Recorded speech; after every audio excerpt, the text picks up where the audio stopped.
Gio Gonzalez and Zach Wheeler matchup in the nightcap of today's doubleheader.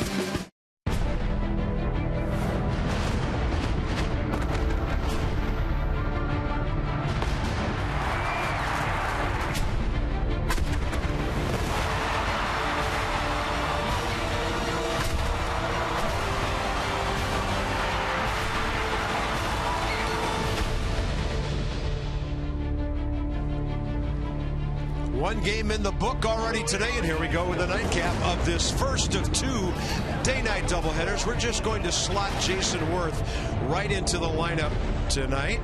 Worth will be back in there, but some of the other regulars are getting a night off, and we'll see a so-called regular member of the rotation, Gio, out there again tonight. So, FP, lately the rotation's been outstanding. We've talked about the ERA, how consistent it has been.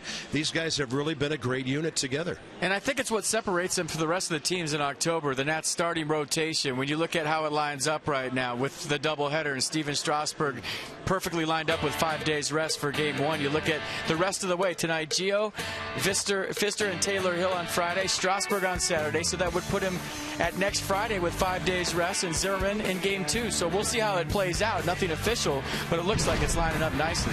Gio had a birthday coming up when he pitched in Miami last time around. Hasn't seen the fish down there much, but it was one of his better starts of the year. Yeah, the fastball command away. The sinker and the changeup are looking exactly like each other lately, and the command has been great for Gio. Last 3 starts, 15 strikeouts and just 1 walk last time against the Marlins. Half of Miami there, half of Hialeah there. His first win against the Fish. He did a great job in Miami. Yeah, record attendance every time Gio pitches in his hometown down there. So you get the good starting pitching, enough timely hitting. The defense has been solid. If you can get it to the back end of the bullpen, and Tyler Clippard had a bit of a bump in the road in a tie game situation today. You have the lead late. He and Drew Storen have been lights out. Yeah, as good as anybody. But Tyler in a tie game with not a lot of people here. He's an adrenaline junkie. He lives for keeping that lead for the rest of his teammates. Drew Storen has been as good as we've seen Drew Storen. I mean, he's just been lights out. Different delivery, 4-pitch guy now, as good as it gets. Nats have to win a couple to get that home field advantage through the playoffs wrapped up, and maybe Storen is the guy who could wrap it up tonight. The Nats are already dominating the Mets in the season series, but why not grab a 15th W tonight?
Brought to you by PNC Bank for the Achiever in you. Well, the concourses are busy tonight. It was kind of a strange afternoon here with a lot of folks not able to get to the ballpark. No atmosphere. The Mets won it. Now the Nats, in front of a better crowd, will have a chance behind Gio to get this thing going. They're trying to finish the season 15-4 against the Mets. Visit trainsearch.com to find your local Train Comfort Specialist dealer. It's hard to stop a train, really hard. So still quite muggy in town, but only 67 degrees. It'll be a cool night at the ballpark. The Mets are third from the bottom in hitting. They're 8th in runs. They're 10th in home runs. And Wilmer Flores is a guy just wearing out the Nats. He is 5 out of 8 in this series. He has scored 4 runs. And he's just putting on a pretty good show as the Mets take a look at him for second base or even shortstop, because he can play either position. Gio Gonzalez, 6-4 career against the Mets. Now Flores with 4 hits in game 1. Gio going to try to solve that problem in game 2. Fastball 91, curveball 77, changeup 83 miles an hour. And like I said in the open, last 3 starts, 15 strikeouts versus just 1 walk. Last start September 18th at Miami, 6-2 win. Went 7 innings, gave up 6 hits, 2 runs, 5 strikeouts, no walks.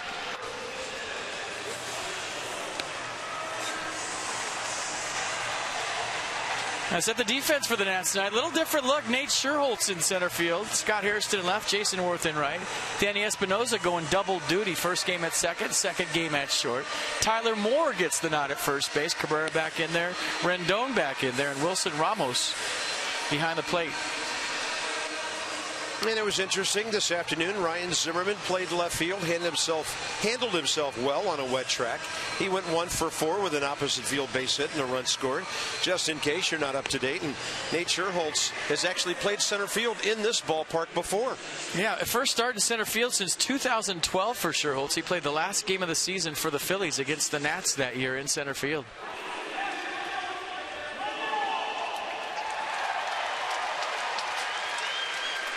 Behind the plate, second full year in the big leagues, David Rackley. Tony Randazzo, with Greg Gibson getting the nightcap off, becomes the crew chief. And then Jim Wolf at second, Chris Siegel at third base. Eric Young Jr.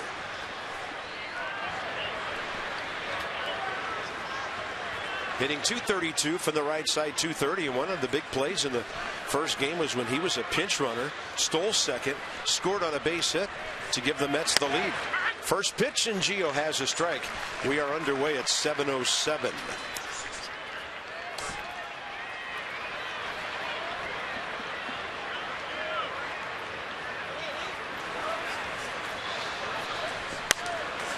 And this one fouled off to the right side by Eric Young Jr. Jr. 2 for 14 with 6 strikeouts career against Gio Gonzalez. Nats trying to win the series, trying to go 2 for 3 here. And Gio jams the right-handed batter. Nats at home even with today's loss, still 47-29. They've won 15 of the last 20 on this diamond.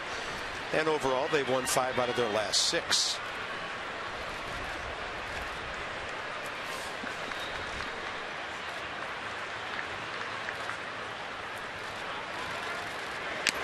Gio with a challenge fastball on 0-2, 92, and it's fouled off. Got a visitor in the booth.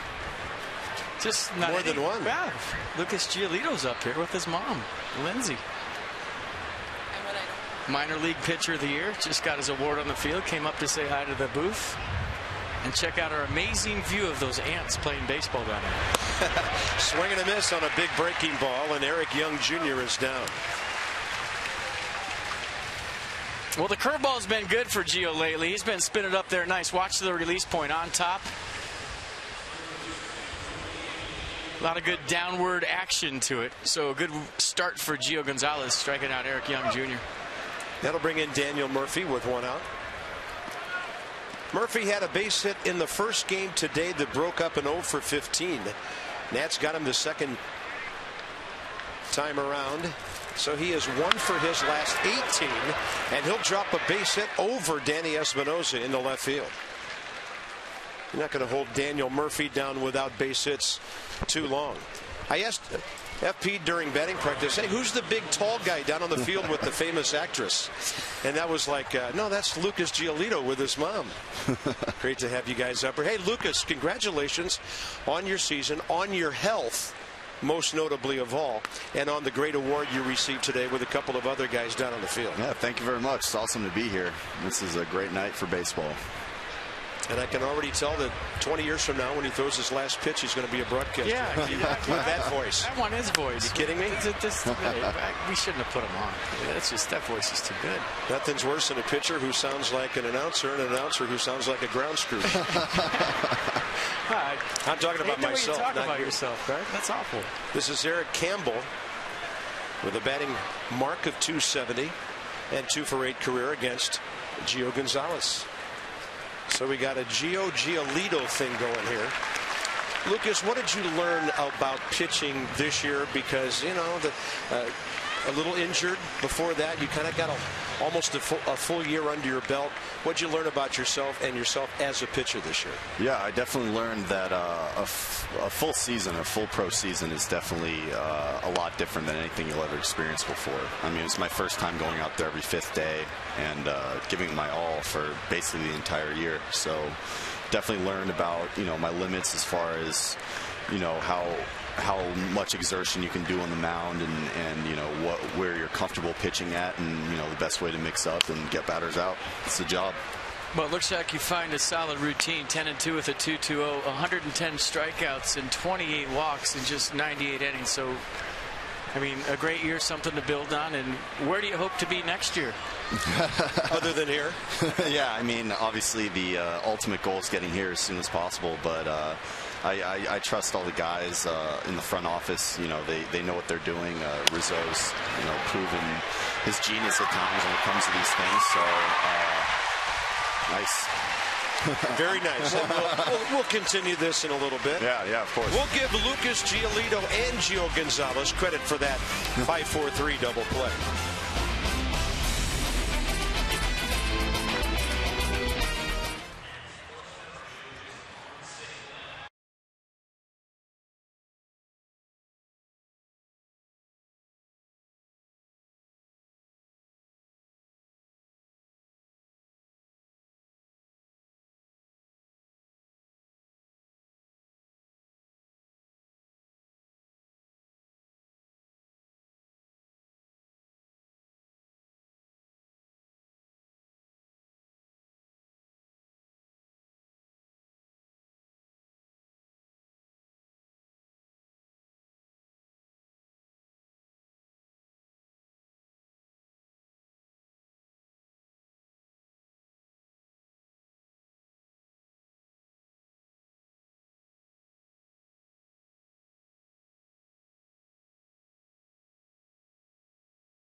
Tonight, mixing things up, giving guys important time off, but some other guys playing time as well. Bob, FP, Lucas.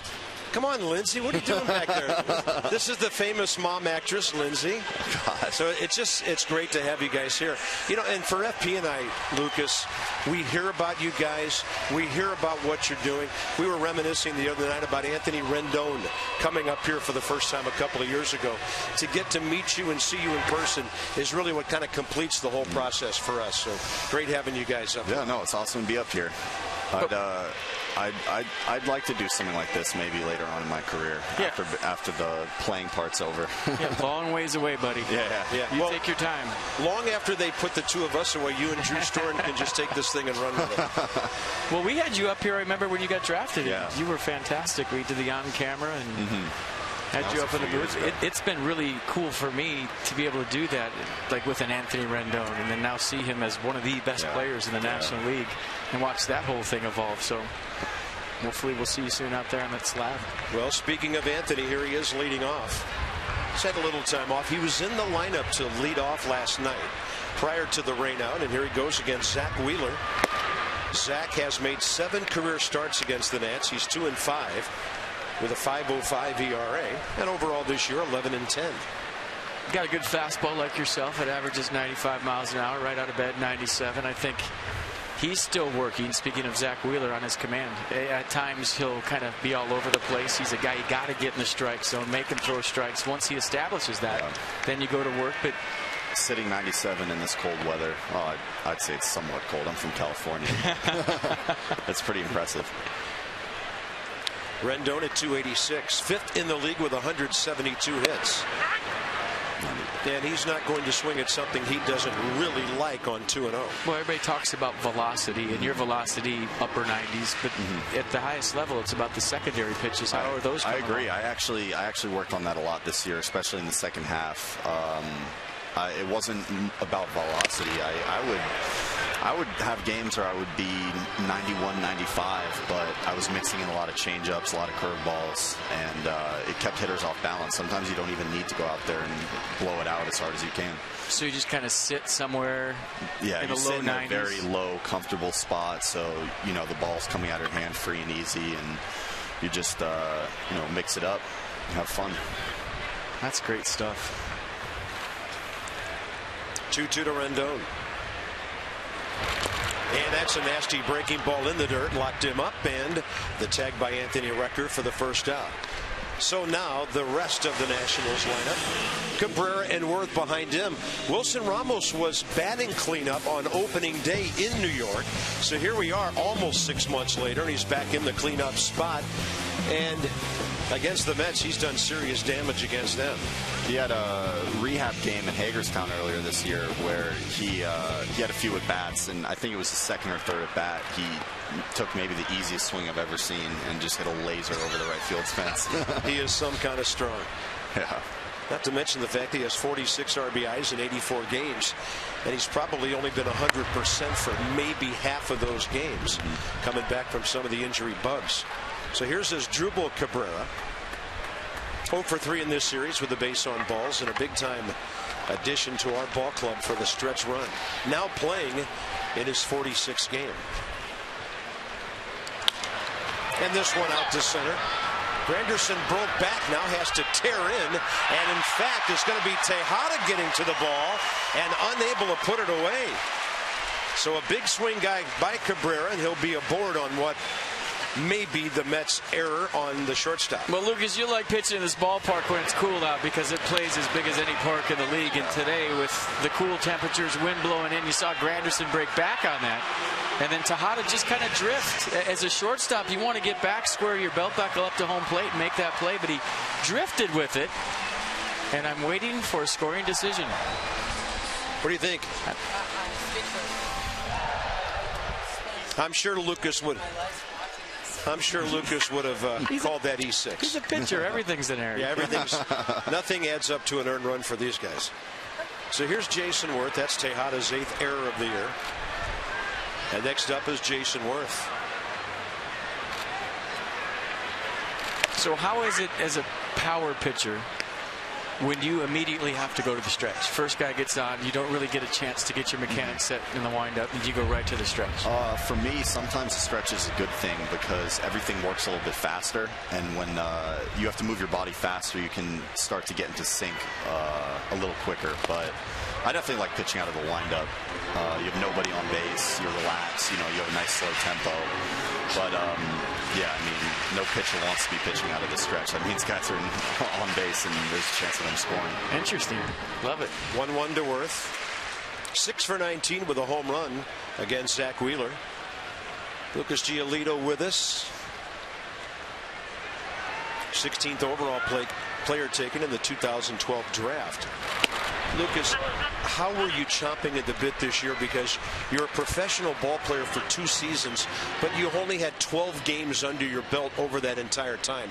This whole process this year had to be what you were waiting for, really? Yeah, no, yeah, going through the surgery and everything, I was just aching to pitch ever since I signed, and so to be able to go out there and have basically a full season, it was fantastic, a lot of fun. Worth will jump back from that one. It's 3-1. By the way, we showed your nice mug shot there. You got the black horn-rimmed glasses on. If you wore those when you pitch, guys would be kind of afraid in the batter's box if they think maybe you have a little off with the eyesight there. Yeah, I throw the contacts in when I'm pitching. I don't know if I have the swagger to put the big goggles on. Talk to Clippard about that. Yeah, just launch one of your warm-up pitches halfway up the screen. That's all you need to do. 3-2 now on the corner. They talk about winning. You were on that Gulf Coast League team with the best record in all of baseball last year. And then this year in Hagerstown, you guys went to the playoffs. It's stressed in the minor league system, right? It's not just about getting Lucas Giolito to the big leagues. It's about learning how to win. Oh, yeah, no. The vibe in the clubhouse is we want to play winning baseball. It's obviously the minor leagues. It's about development. Every player has certain individual things they want to work on. But overall, we want to go out there and win games every night. And that's what we were doing for most of the year. Kind of an odd play there. Jason Worth swinging a miss. When he left the batter's box to go to first base, the ball hit him. So it looked like David Rackley called him out.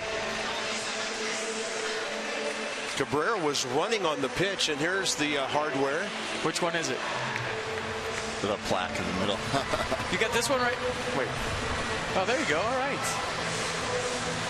Minor League Pitcher of the Year. What a great honor. Runner at second, 2 outs, and here comes the easy swinging Wilson Ramos. So everybody else got a big crystal thing, and you got plaque. Yeah, I mean, I'll take what I can get. It's definitely an awesome honor to be able to have that my first year back from the surgery. That is pretty cool. Wheeler's curveball tonight, better than I've seen it at any time against the Nats this year. It's sharp, it's late, and it's quick.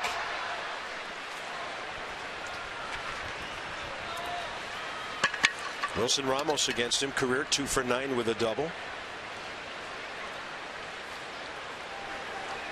0 for 4 2 nights ago. Got the afternoon off today. Jose Lobaton bounced off the bench and went 2 for 4. Great catching combo for the Nationals right now.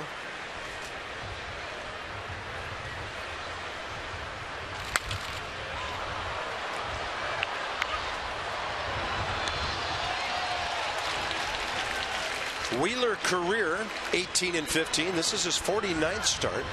So you see a guy foul ball off like that on a fastball, 1-1 count. What are you throwing right here?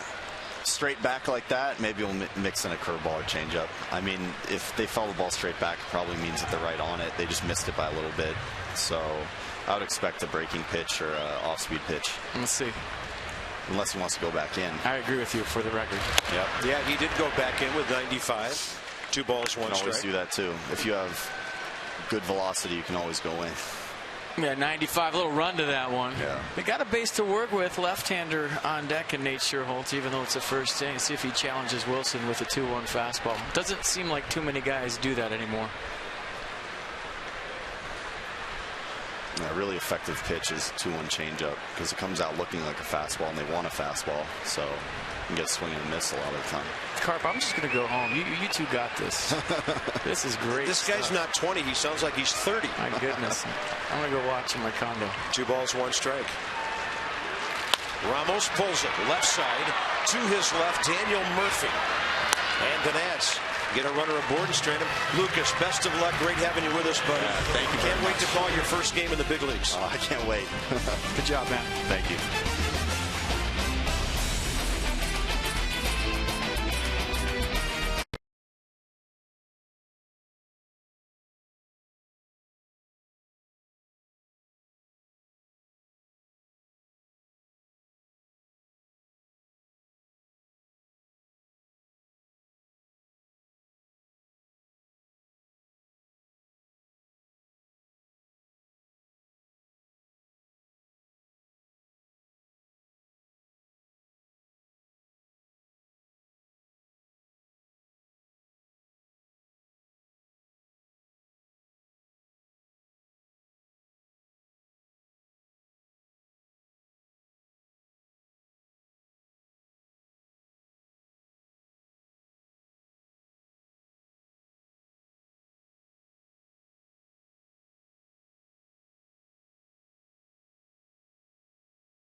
what's that say? NL East Division champ. Oh yeah, that's right. Go get your NL East Division champ swag, and hopefully you'll get some more, like maybe a Tyler Clippard bobblehead to go with your championship hat. September 27th, 4:05 p.m. Against the Fish, Tyler Clippard bobblehead, presented by PNC. First 25,000 fans, you will get that little thing right there. Boom, that's yours. While supplies last at all gates. Gio Gonzalez, first inning, 11 pitches, 10 strikes. So the strikeout, base hit, double play, giving him a quick frame, and a tough lefty-lefty matchup coming with Lucas Duda. Duda, game 1 today, went 2 for 5. In the series, he's 2 for 10.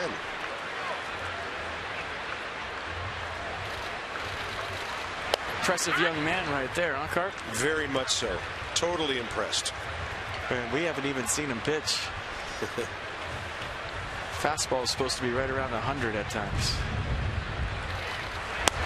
But I think when we meet some of these guys, and there have been others who come before him, we're impressed by their character, how they carry themselves, how they handle situations. Being around the big league ball club, you know, when you want to kind of keep a low profile, but at the same time let people know who you are and what you're about. Very impressive. 20 years old, just had a birthday this summer. So Gio 1-2 to Lucas Duda with a good breaking ball there. Duda career against Gonzalez, 2 for 11. And then he takes 92 and throws it under his hands for his second strikeout. Mercedes-Benz will track it. And kind of picking up right where he left off in his last start in South Florida. You look at the fastball down and in, everything away, then he goes in with the sinker. A lot of good late movement on that to get Duda. So who is Wilmer Flores, and why does he keep getting hits against the Nats? 5 out of 8 in this series with 4 runs scored. Batting average up over 250 now. He's only 22. He stands 6'3", 203. By the way, he's not able to get to that one. 0-2. I mean, just very impressive. 211 in 27 games with the Mets in September last year. But we've seen him at short as well as second base.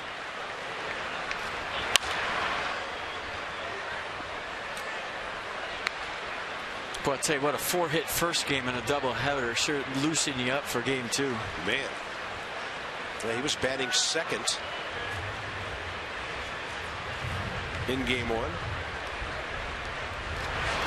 And that's a breaking ball. The Gio shows him away. 0-2. Now 1 ball, 2 strikes. Signed with the Mets on his 16th birthday back in 07.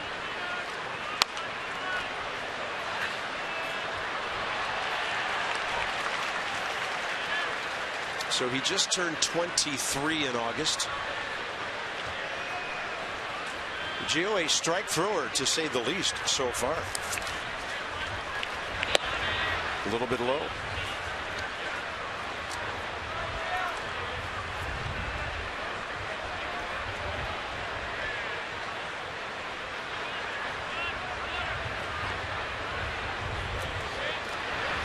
Big hook. Starting it off the plate, then diving it straight down. 3 Ks for Gio. Yeah, the curveball's been great for Gio so far in this one. It's been progressively getting better every start, about the last 5 starts. And that tells me that his shoulder's feeling much better, because the curveball's the one that puts all the torque on the shoulder. You really got to have arm strength to put that much rotation on a baseball and get it to break that much. So 2 dandies for strike 3 so far from Gio. Curtis Granderson doesn't want to get to 2 strikes, so he's up there hacking. By the way, the Dodgers do not play tonight. Giants hosting San Diego later. And so it's up to the Nats to get that best record magic number down to 1.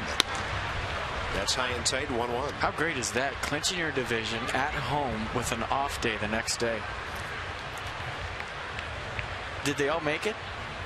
Every reports that all the Dodgers are okay today? All good? I haven't heard a word. Strike 2 up in the zone.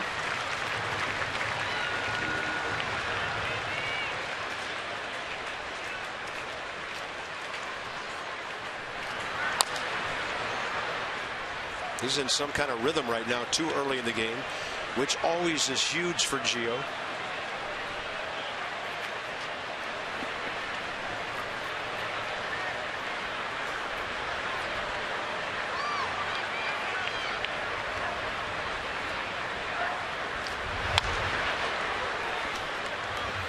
Fastball's got a little hop to it too.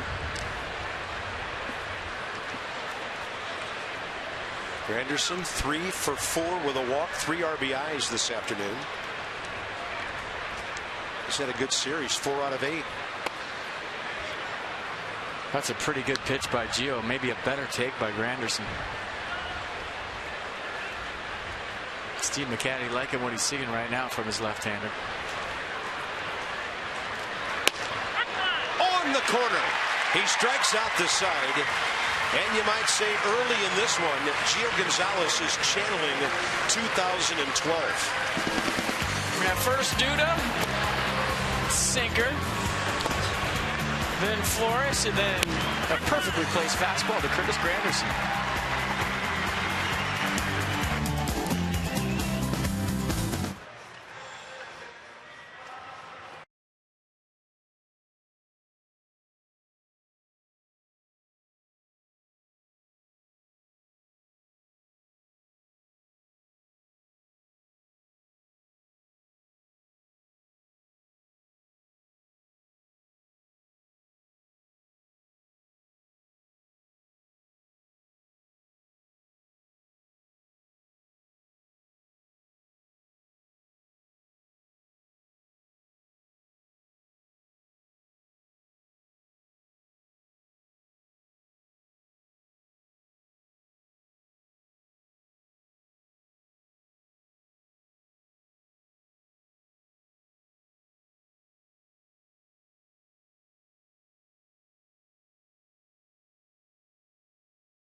There's 1 day left until Masson's final social media weekend. That's presented by Cox all weekend long. Masson will be on site at the fairgrounds, rewarding fans with great prizes. So visit Masson Nationals on Facebook, follow at Masson Nationals on Twitter, and use hashtag #IBackTheNats to join the conversation. You know, Lucas Giolito hopefully stays healthy and gets to the big leagues, but he's definitely not the most famous person in that family. His mom, Lindsay Frost, who is up here with us, she's been on Frasier, CSI Miami, Boston Legal, The Unit, Lost, a little show called Lost. And I asked Lucas, I said, have you had a little training from your mom? He said, I used to run lines with her. When she'd be rehearsing for a role, 2 scripts would come home, and he would go lines with his mom. And, I mean, who gets to do that? Yeah. The spotlight is not going to affect him whatsoever.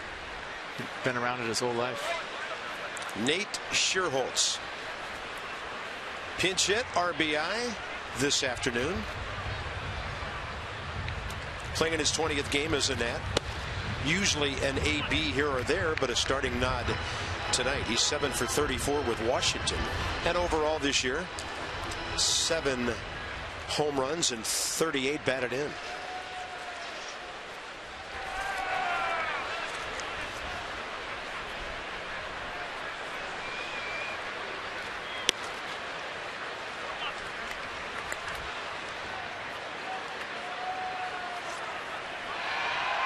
Two for 2, by the way, career against Zach Wheeler, who threw 17 pitches, 10 strikes, first inning.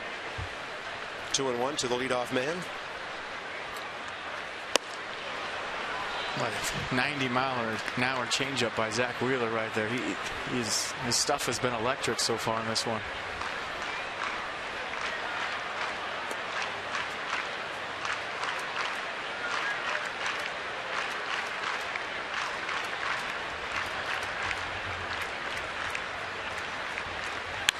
And Nate with a good rip. It's off to the left. Stays 2 balls, 2 strikes.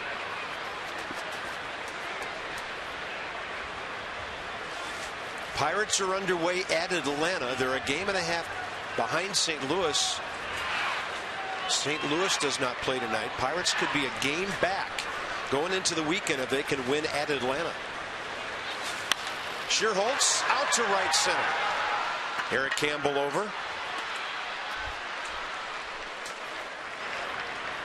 Right-handers Tyler Moore and Scott Hairston, the next 2 here. Tweet your photo using #MassonFanPhotos. You'll have a chance to have it shown in a future broadcast, and the future's getting short. Brought to you by AT&T. There's a future right there. Love the ribbon on her head. She's got a long future. So now to do that. Here's Tyler Moore. Tyler, 18 hits for the Nats this year, 39 ball games. 3 of them home runs, 12 RBIs. He has had 1 starting assignment against Wheeler and went 0 for 3.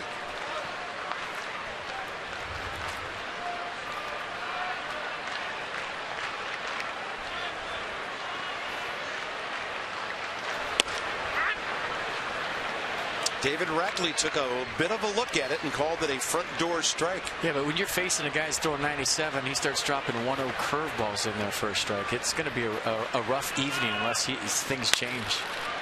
And Tyler sees 96 and he's late for it after that hook.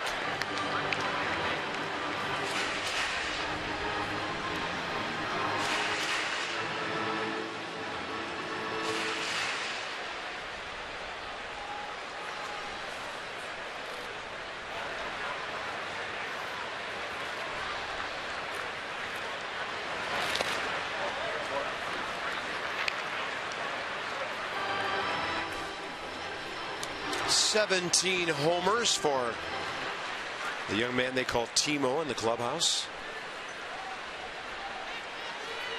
Tyler didn't make the club out of spring training, but he got recalled before Syracuse played a game after Wilson Ramos got hurt. He gets jammed on that one and bounces it left side for Murphy. Let's go inside the numbers with Jeep here in the 2nd inning. We talked about this before. Now we're going to see it in columns. FP, the Mike Rizzo acquisitions over the last 5 years. Well, it's the model for turning a franchise around. A club that lost 102 games in 2008, 103 in 2009. You do it through trades, but I think more importantly, you do it through draft picks within your minor league system, and that's nicely set up by having Lucas Giolito up here. But you look at all the moves that the Godfather has made, and you wonder why they're at where they're at. Well, he came from Arizona with a great reputation. Diamondbacks under his leadership were the #1 minor league organization for a while. You can't miss on 1st-round picks if you're an organization, and you definitely can't miss on the 1st pick. And you'd think they're no-brainers, but if you go back and look through history at the very 1st pick in the draft, you know, back-to-back years, 2009, 2010, Steven Strasburg, Bryce Harper. It looks good now, but there's no guarantees when you do that. And then the free agents, I mean, everybody talking about the Jason Worth and 7-1-27. What's Mike Rizzo thinking? They overpaid him. And Jason almost by himself with his mentality and the way he thinks about it has turned things around here. Well, he changed the culture. There's no doubt about that. 2 balls, 2 strikes to Scott Hairston. He's had 73 at-bats in 58 games this year. Has never faced Zach Wheeler till right now. And I've never been a part of a franchise that wherever you go, people say all the time, how'd you guys get Doug Fister? So that trade was just okay. Oh, so you've been to Detroit? That was anywhere. I'm talking about we go to Houston. You know what I'm saying. How'd you get Fister? I don't know. That's Mike Rizzo. They're still not real happy about that in Michigan. I don't think Detroit would still be in a race if they had Doug Fister. They would have poured champagne on their heads by now. Yeah. And they might still do great things, the Tigers, but this season has been a grind for them. 3-2 to Hairston. Espinosa on deck. Scott went and the inning's over. Zach Wheeler, not just the fastball, but as Pete mentioned, the hook, nasty through 2, just like Gio.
Gio Gonzalez and Zach Wheeler locked in a duel. Gio has felt all season that he's pitched pretty well, but of late he's really started to dial it in. Gonzalez has delivered a quality start in each of his last 6 outings.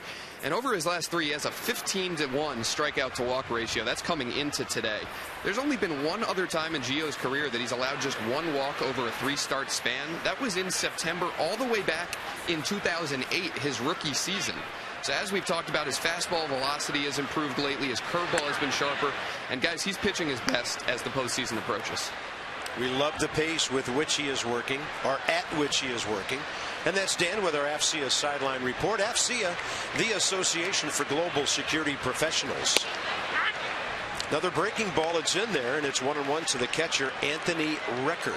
Pace equals confidence. And Gio Gonzalez's last 3 or 4 starts has been getting it and going. If you're not thinking too much and you have confidence in your stuff and you trust it, you just get on the hill and look for a sign and go.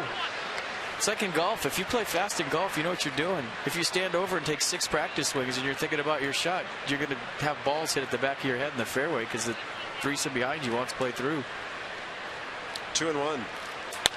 And then they will pass you while you're looking for your ball in the woods. Come on, but if you're confident, you walk up, you hit your shot. Yeah. It's the same thing in pitching. Confident in your catcher. You walk up, get a sign, go.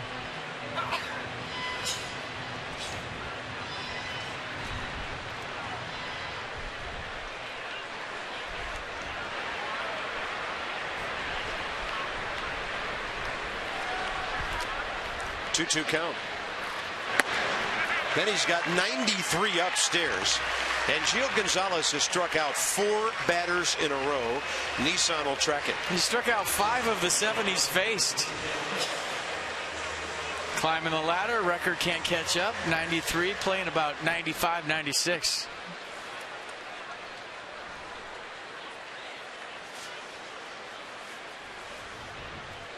Start dropping that curveball in for a strike. You'll see hitters chase fastballs up. They see the ball up. They might think it's a curveball, and by the time they recognize it's a fastball, it's too late. There's Ruben Tejada. He's had a pretty good series with 3 hits, couple of RBIs, on base 4 times, batting 8th in front of Zach Wheeler.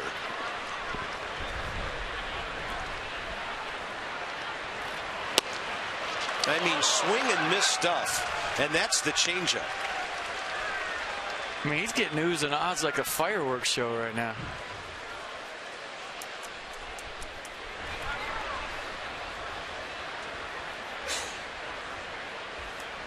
"29 pitches, 23 strikes, first 2 innings. Untouchable at the moment.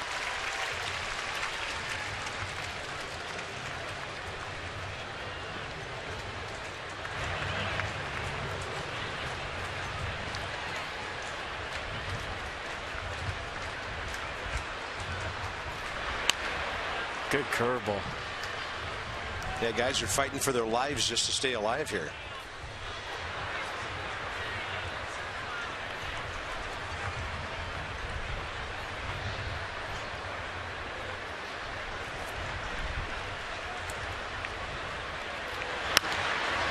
Jammed him, and it's straight back out of play. I'll tell you what, we got two pitchers with plus stuff going at it here tonight. It's one thing to have that stuff. It's another thing to be executing game plans and throwing all of them for strikes. Zach Wheeler, Gio Gonzalez, toe-to-toe. Well, the weather's turning cooler again, and a lot of pitchers like it in April and May, and here we are with that summer turnaround as we head for the end of September. And that certainly contributes, not just the weather, but you got to know what you're doing out there and have good stuff.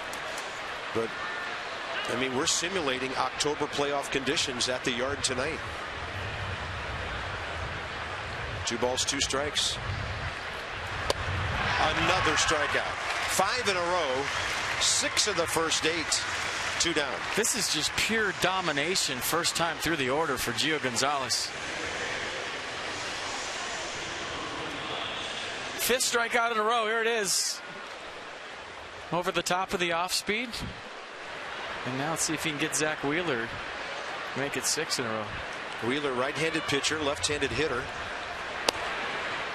A little bit outside. Well, Gio's had some great games against the Mets. The near no-hitter last year. 12 career starts, 10 decisions, 6 of them wins. That's a foul tip.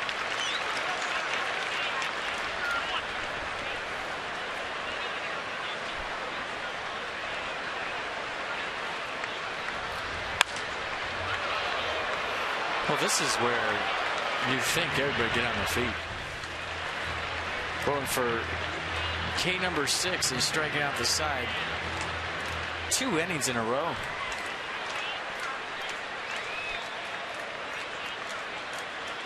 One-two pitch. Well, there it is. So he strikes out 7 of the first 9 men he faces. 6 in a row.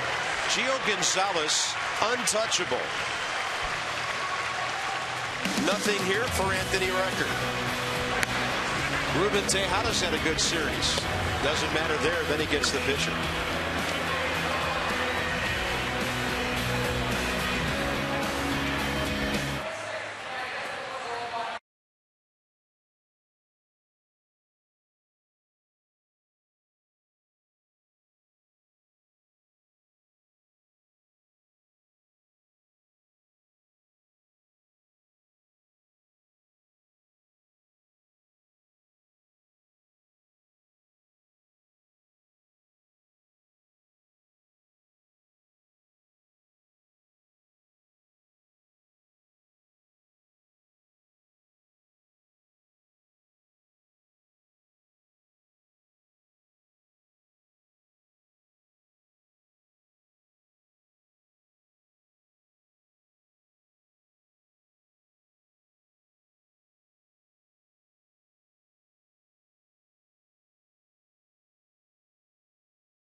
Sunday, 1:35 start against the Marlins. And you can get this stocking cap right there. First 25,000 fans get that cap.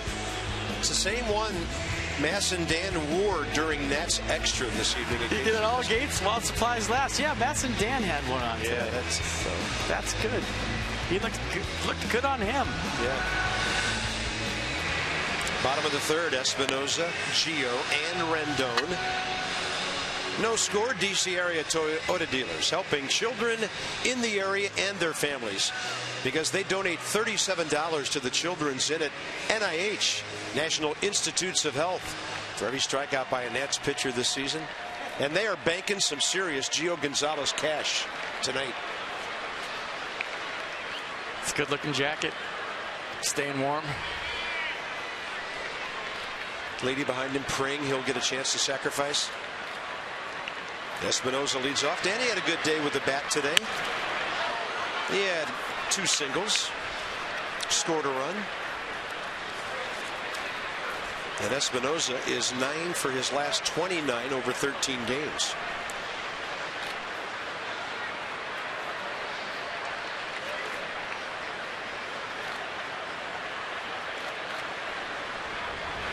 Way inside. That ball was chasing his back leg. Zach Wheeler, first 2 innings, 34 pitches, 20 strikes. Yeah, Gio's going Sherlock Holmes with his jacket. He's got just over his shoulders.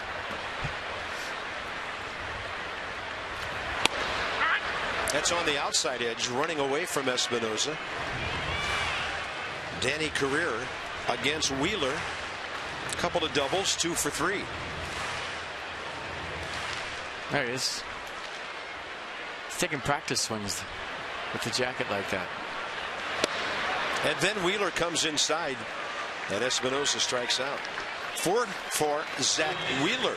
So we've had 11 no contact at bats in this game already. Crazy. Well, 2 starts ago, Jacob deGrom struck out the first 8 Marlins he faced. And you talk about Zach Wheeler stuff, deGrom, Matt Harvey coming back. That's 3 power right-handers for you. Next year for the Mets. Yeah, deGrom might be the rookie of the year. There's Gio, 4 hits this year.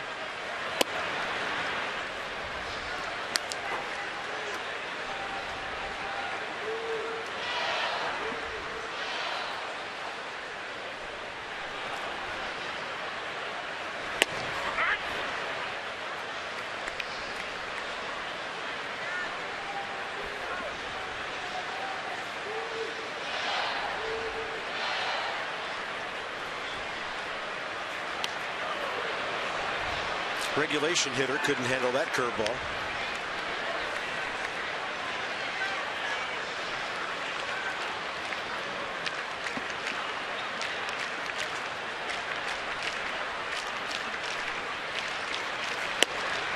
Two and 2.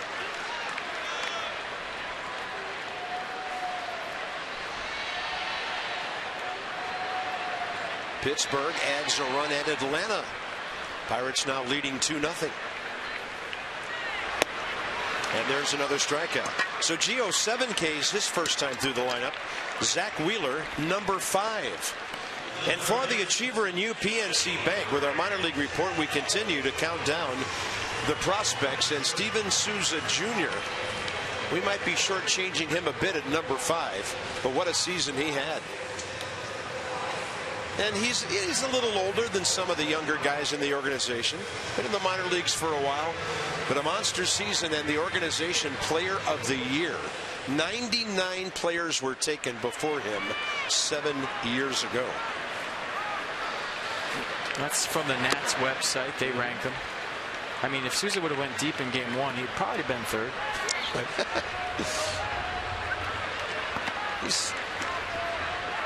He's 25 years of age. Oh, look at him soaking it in, picking Adam LaRoche's brain right there. That's what good rookies do. They sit next to a veteran, they ask him questions, and learn and listen. And look who's doing the talking.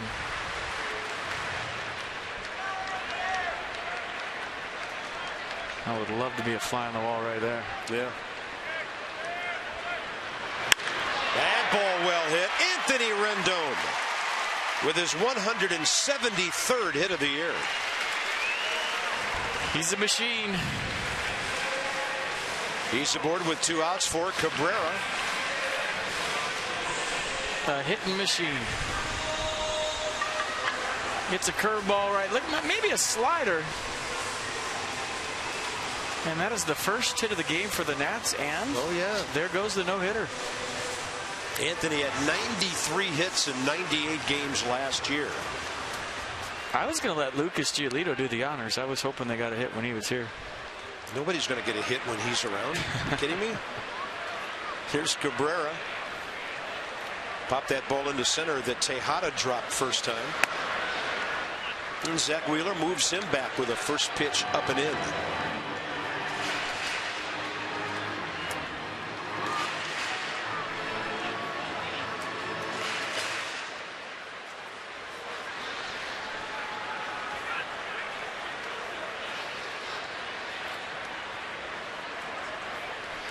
Stole a base after doing that as Worth was swinging and missing. On strike three, Cabrera was on the move.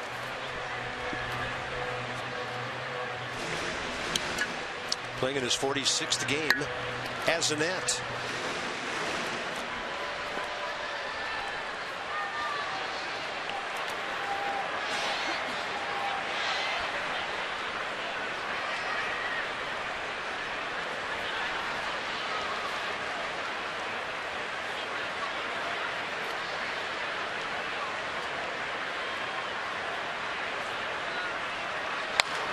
That's fouled by a foot or two.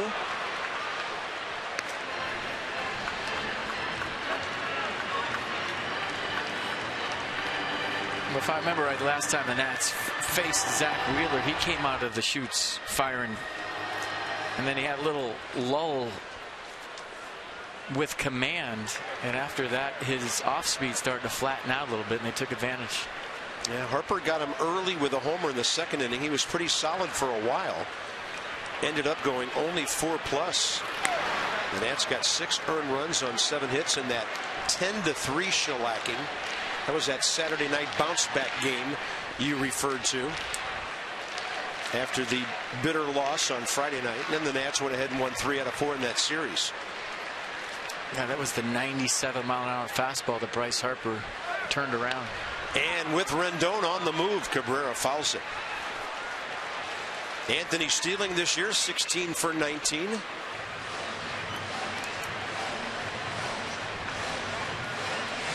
Inside the numbers with Zach Wheeler, 24 years of age, lowest road ERA, 6th in the league. And that's guys who pitched a minimum of 100 innings. Pretty good company. Yeah, so you've got to pitch 200 innings overall just to get on that list. Basically 100 home, 100 road. Inside. Pardon me, 100 innings overall.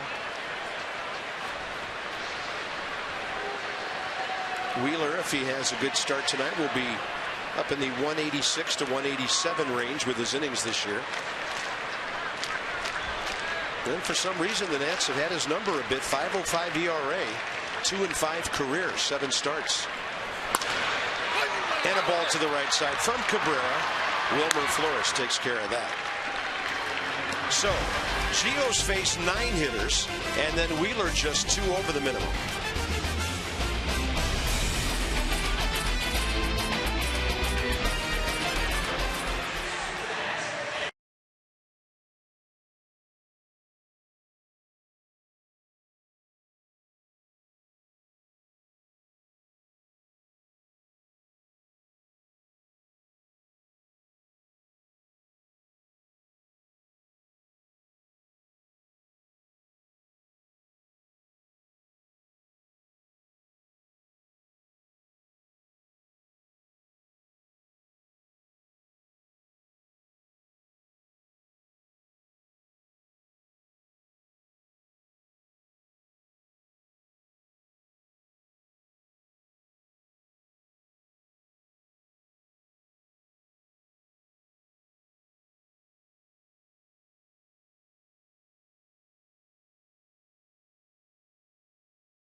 On fire in this one. Zach Wheeler has been great. Gio Gonzalez has been great. You see the strikes and the pitches. But we're going to show you some Gio Gonzalez on just a little bit of a roll with 6 consecutive strikeouts. Struck out 7 of the first 9 Mets he's faced.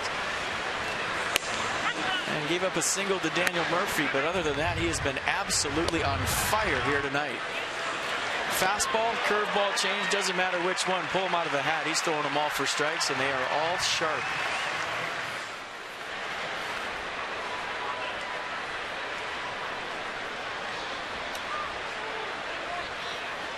Top of the 4th inning. Eric Young Jr., Daniel Murphy, Eric Campbell.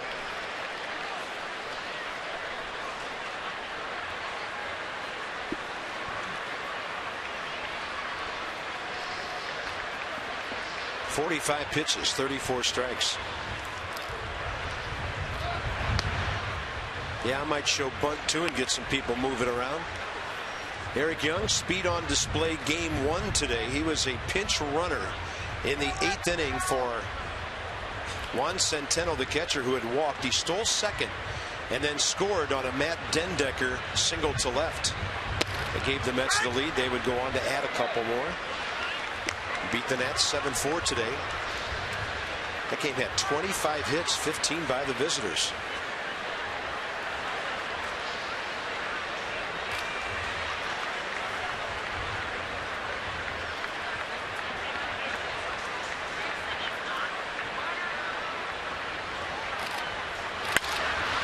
This one lifted out to left center. Early call made by Scott Hairston. What is wrong with you? You let somebody put the ball in play. Hey, I'd like to see about 8 of those in a row and save him some bullets. Routine fly ball. His first fly ball tonight. The only outs other than the strikeout. Total of 7. The swing you just saw and a 5-4-3 double play ball by Eric Campbell, who did that right after this man flared a hit to left field. Murphy.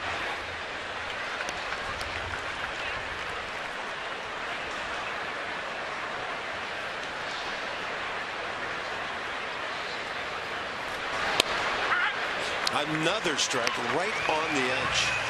And Murphy has a word for David Rackley, the young umpire.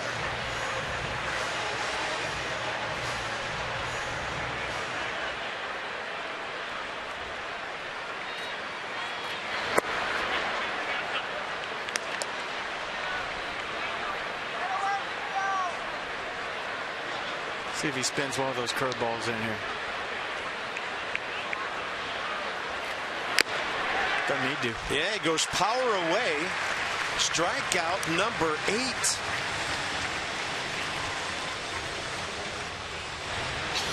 Well, after giving up a fly ball out to left, Gio Gonzalez put the wheels back on.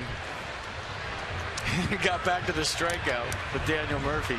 He has just been so impressive here tonight. Yeah, and you saw the redirect right up into the mid of Ramos, able to hold on. And a first swing foul by Eric Campbell.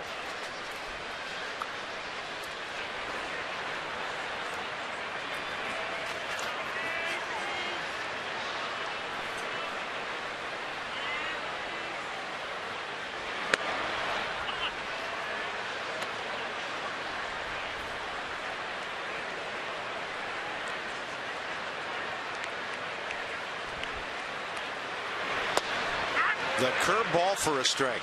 Well, curveball for a strike, but it's not just floating in there. He's not wishing it in there. He's really spinning it in there. Look where this one starts, and look where it ends up. Mercedes-Benz tracking that one. I mean, he's working so fast, we can't even show you a replay of the last pitch. I mean, the other guys, Doug Fister, Tanner Rowe, were really rubbing off on Gio Gonzalez in his pace. This is impressive. And it goes change up. He's mixed in a few of those, 3 and 2. No score, top of the 4th. Each team with 1 hit. And he threw the changeup, and the foul tip got Wilson Ramos.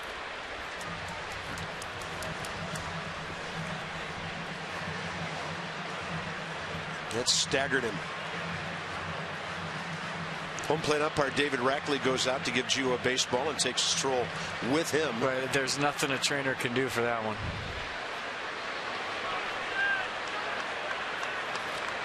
Now Danny Espinosa will come in. Anthony Rendon will come over. How tough is Wilson Ramos? He's in some kind of pain right now. My goodness. Matt Williams will come out with Lee Kuntz.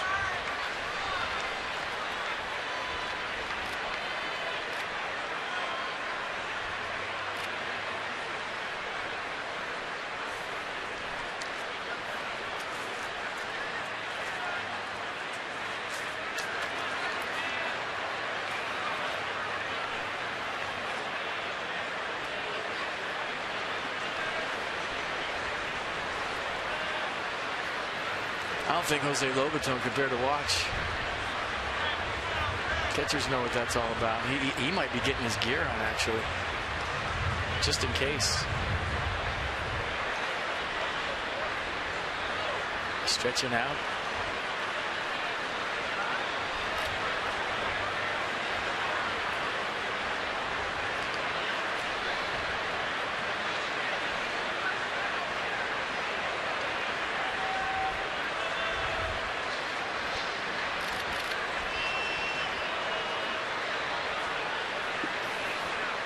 I think we've all been there, but not on a foul tip going 100 miles an hour. So just imagine that.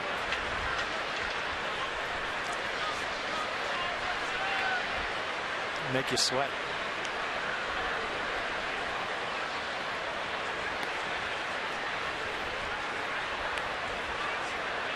Well, the trainer's smiling. Hopefully some more. Matt Williams looking on in admiration at his tough guy behind the plate who will stay.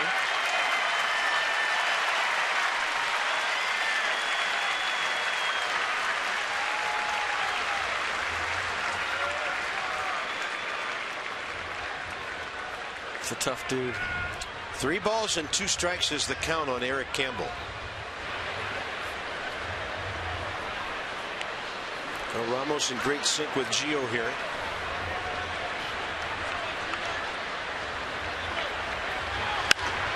And he will promptly jack one to left.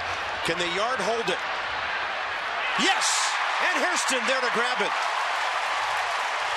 Nationals Park is playing like it did in the first week of the season on this cool evenings. We saw it this afternoon, and that one barely stays in. Fine play by Scott Hairston. There are no homers here today. I mean, you'd have to stand on second base to hit one out. What a play by Scott Hairston.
Campbell got all this one.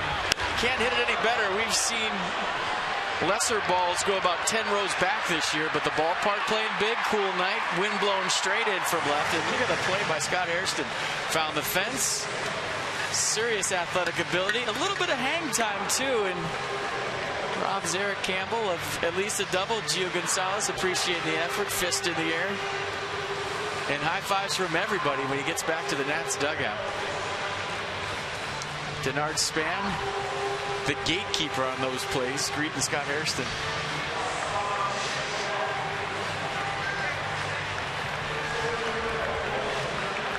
And Wilson Ramos doing okay. That's a good sign. Yeah, he'll be batting after Worth and before Shearholtz here in the bottom of the 4th inning. Just a footnote on Gio knocking on wood here. He's given up the fewest home runs of any Nats starter this year.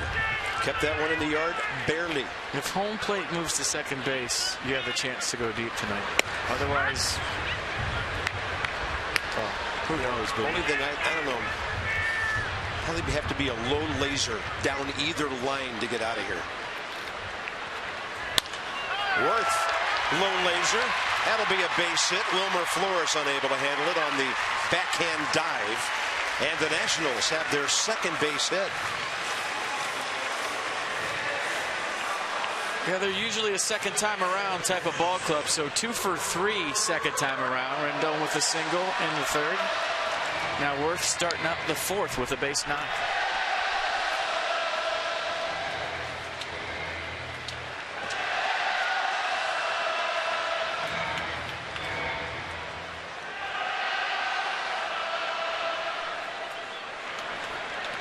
Ramos pulled the ball third base way first time. Looking to elevate and drive something here with the Mets looking for 2.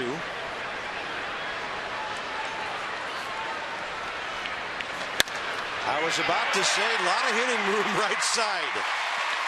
And he just bounces one right through there. The Nationals are in business in the 4th with Nate Shearholtz coming up. Well, that'll make everything feel a little bit better. Nice piece of hitting by Wilson Ramos. Hole created by Jason Worth, letting it get deep. Wilson's good hitting the ball on the ground the other way. You just start to worry when he pulls the ball on the ground. That time let it get deep, stayed inside it.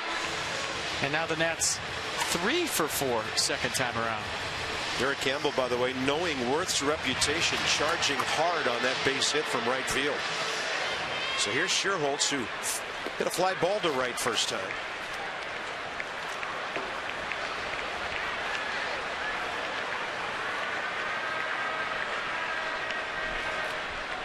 Mets playing like they're expecting a bunt from a guy who drives the ball a lot, and that's ball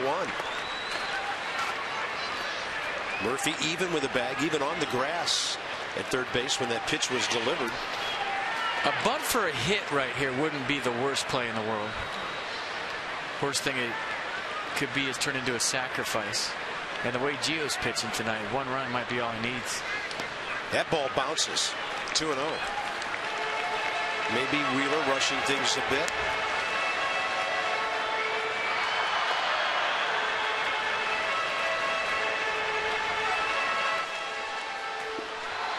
As we have talked about numerous times, this a very important left-handed bat off the bench when you start thinking about a week from tomorrow when the playoffs getting underway.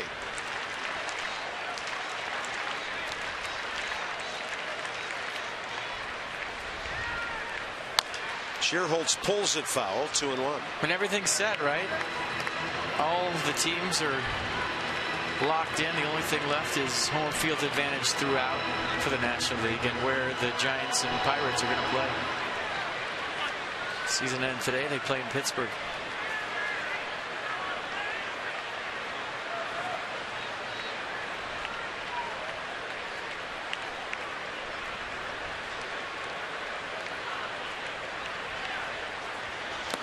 Ball 3. Kind of what happened last time with Wheeler.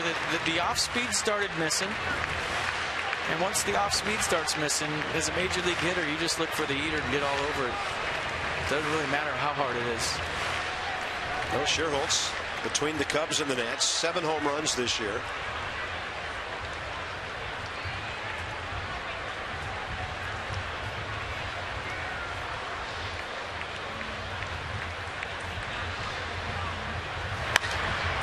this one popped up left side.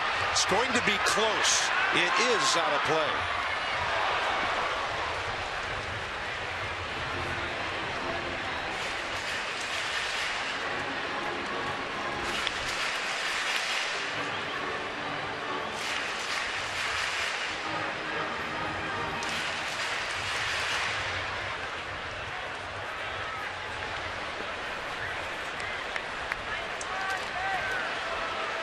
Bring a glove to the ballpark. That's a souvenir. Dwight Gooden's here. Bottom of the screen. 3-2. A big pitch in this game. No score, bottom 4. 2 on, nobody out. Tyler Moore on deck.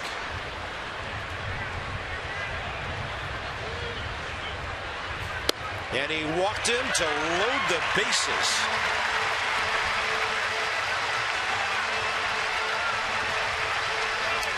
So the Nats went 3 innings with 1 hit, another runner on an error, and now they have 3 in a row and a big spot for Tyler Moore.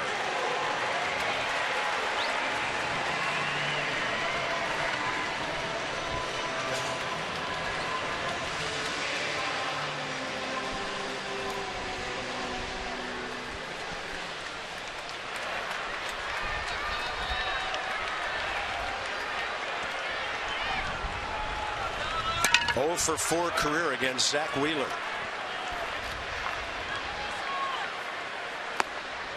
And that breaking ball low. See off speed missing. See rotation, automatic take. Look for something straight. Get on it. Campbell, the right fielder, probably the best arm for the Mets in the outfield.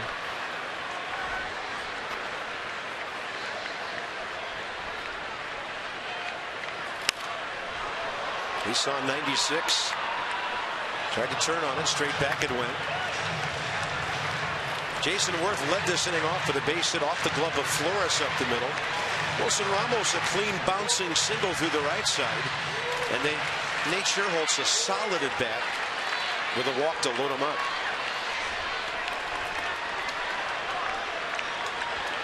Big gap left center. Good take by Tyler, who kind of likes the ball inner half. And it's 2-1. This is where you have to be so selective as a hitter. Right now, the wheels are coming off, so to speak, for Zach Wheeler. He's missing with everything, not even the fastball in the zone. And he gets into these bouts with command where he has trouble controlling the situation and putting the strikes back together again. So real selective if you're Tyler Moore. 1 pitch, 1 spot.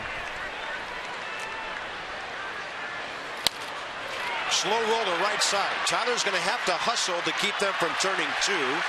He'll be able to do that. The Nats lead 1-0, and Tyler Moore has his 13th RBI of the year. Productive out. Well, good slide by Nate Scherholz, breaking up that double play. You know, he got on Ruben Tejada right there and didn't even allow a throw.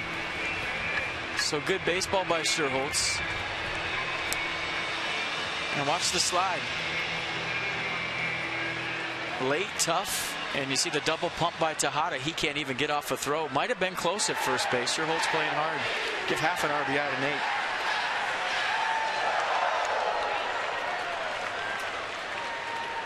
Hairston has contributed with the glove. And Scott will look at low and away. He's driven in 8 runs this year. Yeah, one thing I said, Aaron, is that Central race isn't over. You know, I just assumed. But the Pirates ahead tonight. Yeah, still could win the Central. They win tonight. They're a game back. They finish at Cincinnati. St. Louis plays at Arizona. Good eye. 2-0.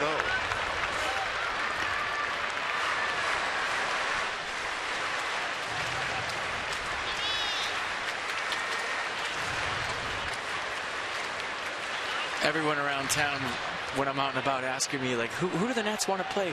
Who do you think they match up best with? I'm like, who cares? They're in the playoffs. There's no easy way to a championship. There's no path of least resistance. You got to stick your nose in there and grind no matter who you're playing, where you're playing it. And if you're the best, like everyone thinks you are, then it doesn't matter who you play. Bring them on. Bring them all on. Who cares?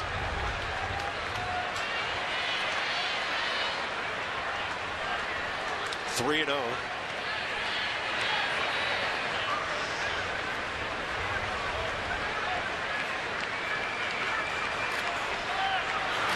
That's way outside. It's also a wild pitch.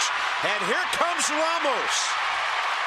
The other runners will stay at first and second. That throw might have hit Wilson as he was scoring. The Nationals lead 2-0. And for a moment, Tyler Moore was thinking about third base. Yeah, just a yank fastball right here. Look at him hang on to that too long. Wrecker can't handle it, and here comes the Buffalo. Yeah. And yeah, he almost got re-hit. This one was close. This one off the knee this time, and that would have been some kind of luck. Good read by Ramos. So 2 on, 1 out, and it gets down to Danny Espinosa. Dan Worthen, as if an alarm went off in the Mets dugout, out to the mound. That's seconds after Ramos touched home plate. I think Anthony Recker's quitting. Look at it. He's taking all his gear off and going home. What is he doing? Chest protector off, shin guard off, mask, helmet off, glove off. Might have had a malfunction going for that wild pitch, trying to fix his shin guards. No, but he did take everything else off except his right shin guard. So 2-0 Nats. Espinosa could really put a stamp on this inning.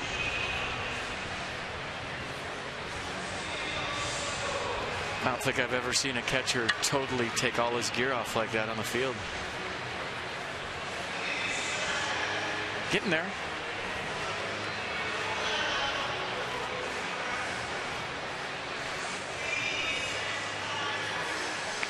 Zach Wheeler this inning has thrown 7 strikes and 10 out of the zone.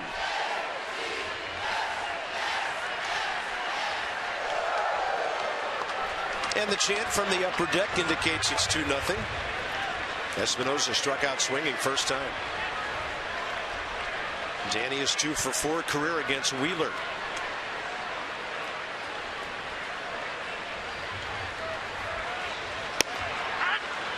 And a fastball to the inside edge for a strike.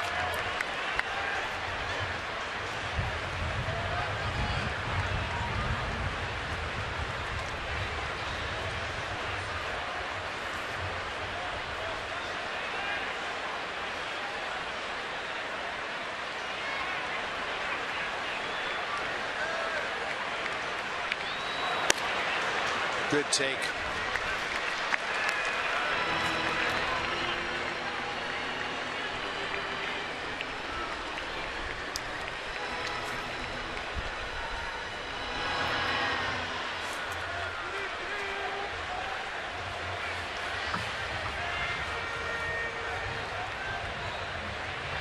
Two hits, 2 walks, a wild pitch in the inning.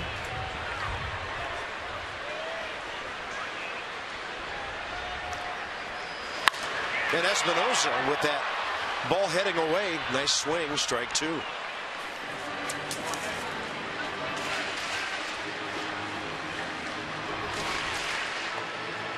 Some guys' beards grow down. Danny's just grows out.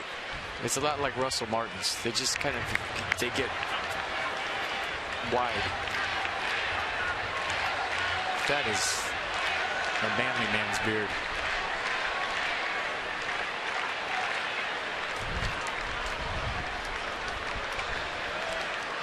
One and 2.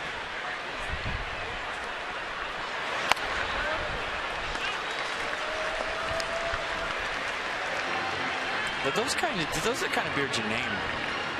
I mean, it's almost like having a pet on your face, right?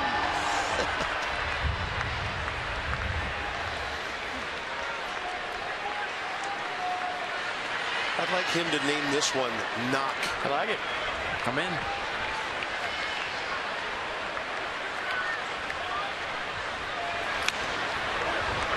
Right on that one. 91. Count stays 2-2.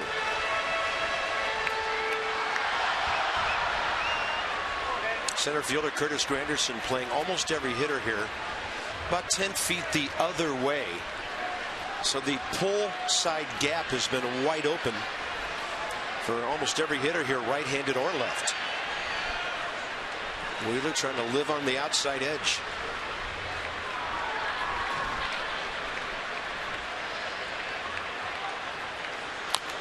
And he saw that one coming back.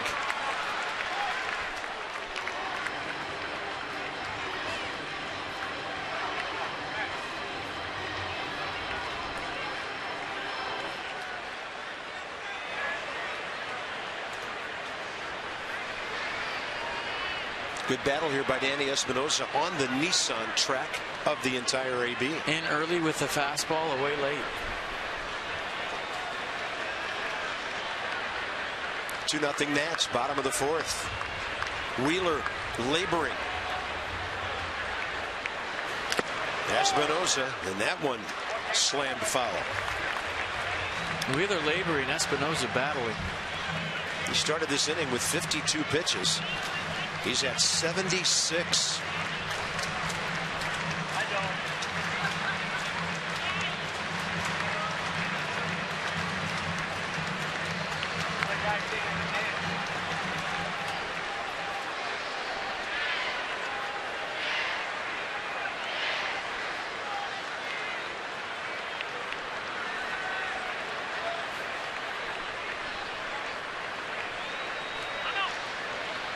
Time given by David Rackley.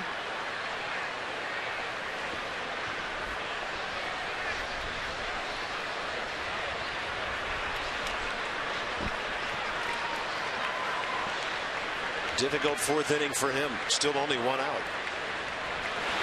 And Espinosa takes a breaking ball.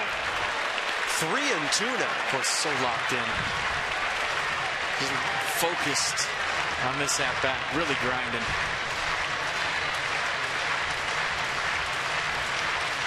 Crowd making lots of noise here. In rhythm. Hungry for another run or two.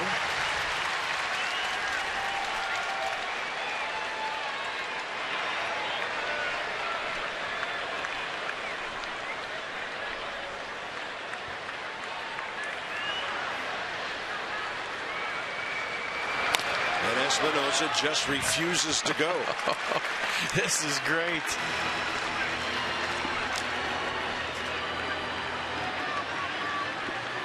Tenth pitch coming. These two locking horns.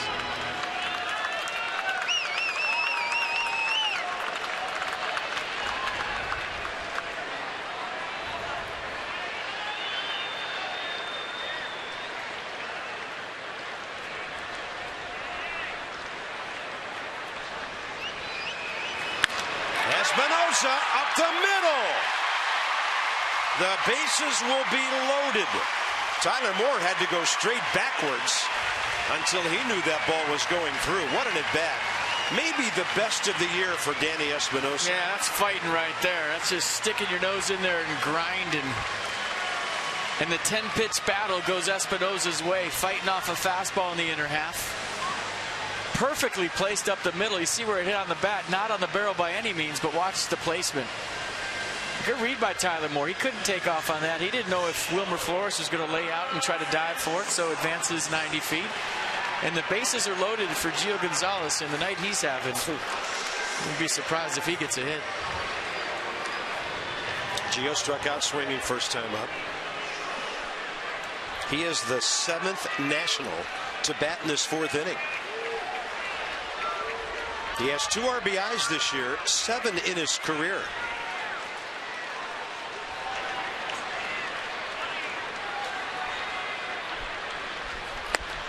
Ball one high.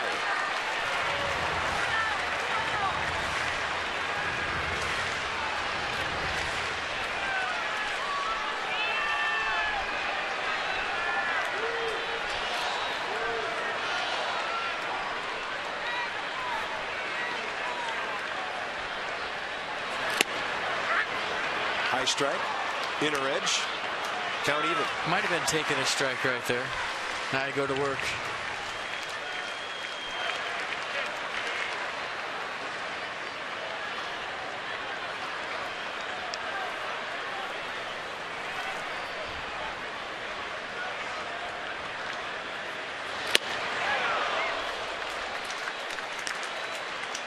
I mean, you can see why Gio has hit 3 career home runs. He takes good hacks.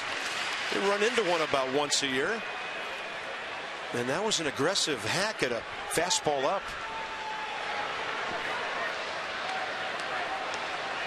Is that a home run against the Mets?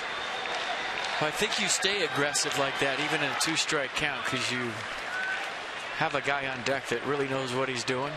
So let it rip right here with 2. Good take by Gio. 2-2.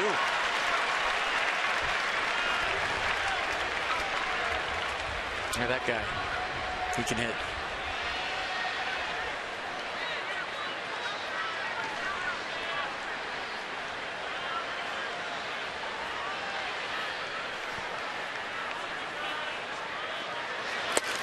And a slider gets him. 2 down, and Rendon trying to help the Nats get more here. Not the worst thing in the world. And the reason I said let it rip is you hit a ground ball right there just trying to put it into play. It's a double play out of the inning. Now the line moves to Anthony Rendon. So as a pitcher right there hitting, let it fly. You strike out, you strike out. You run into one, you run into one. But the worst you can do is shorten up with 2 strikes and hit a ground ball to short. Anthony Rendon. Clean single to left. Last time up with 2 outs in the 3rd. That was the first Nationals hit. So with that hit, 7 for 16 career against Wheeler.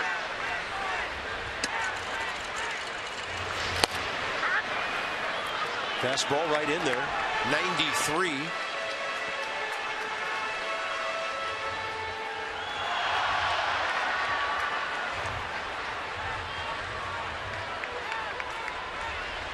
Rendon, 81 runs batted in.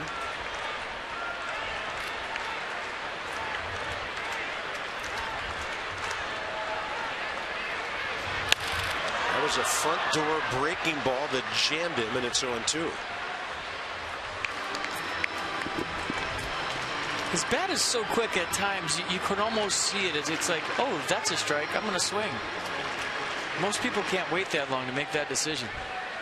He's afforded that extra click as you look at Gonzalez Herman in the Mets bullpen. Yeah, he's been up for a while.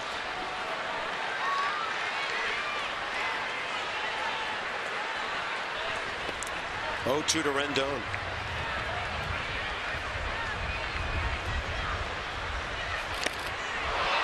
Did it hit him? It did. Now you hope he's okay. Or is he asking for help? First base umpire Tony Randazzo confirming, and the Nationals lead 3-0. But you're worried that Rendon's shaking his hand there. Heck of a way to get your 82nd run batted in. Yeah, not real concerned about that. Concerned about the hand. See where got him. Your hand's coming forward. Oh, it looked like it got the top hand right on the knuckle. Tony Tarasco is not a doctor, but he slept at a Holiday Inn Express last night. He's checking it out. Base is still loaded. 3-0 game. Cabrera, the 9th Nat to bat the inning. He's popped up to center on a ball that was dropped and grounded out to second.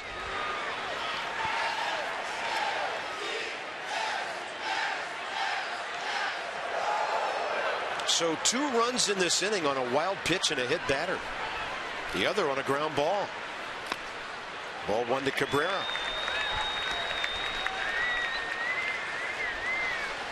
We always say it, there's a lineup that's going to make you work the first time through, and they're going to make you pay the second and third time through if you're a starter. And if they get you the first time, it's going to be a short day for you.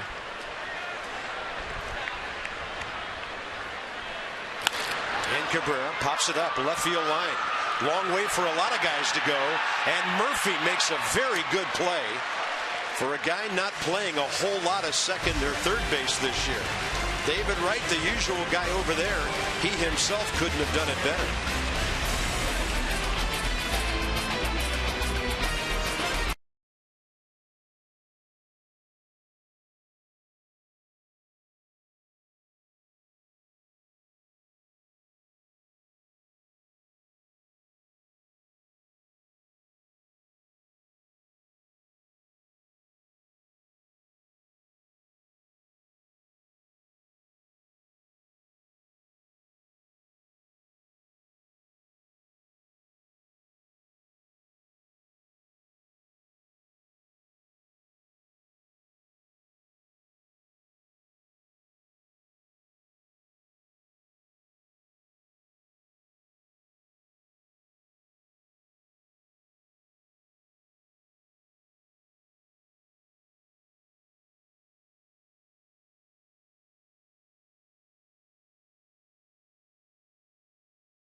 Saw some action there from some of the awesome members of the Air Force drill team. It's Air Force night here at the ballpark, and we want Captain Tony Richardson and everybody over at Air Force Public Affairs to know that we appreciated hearing from them today.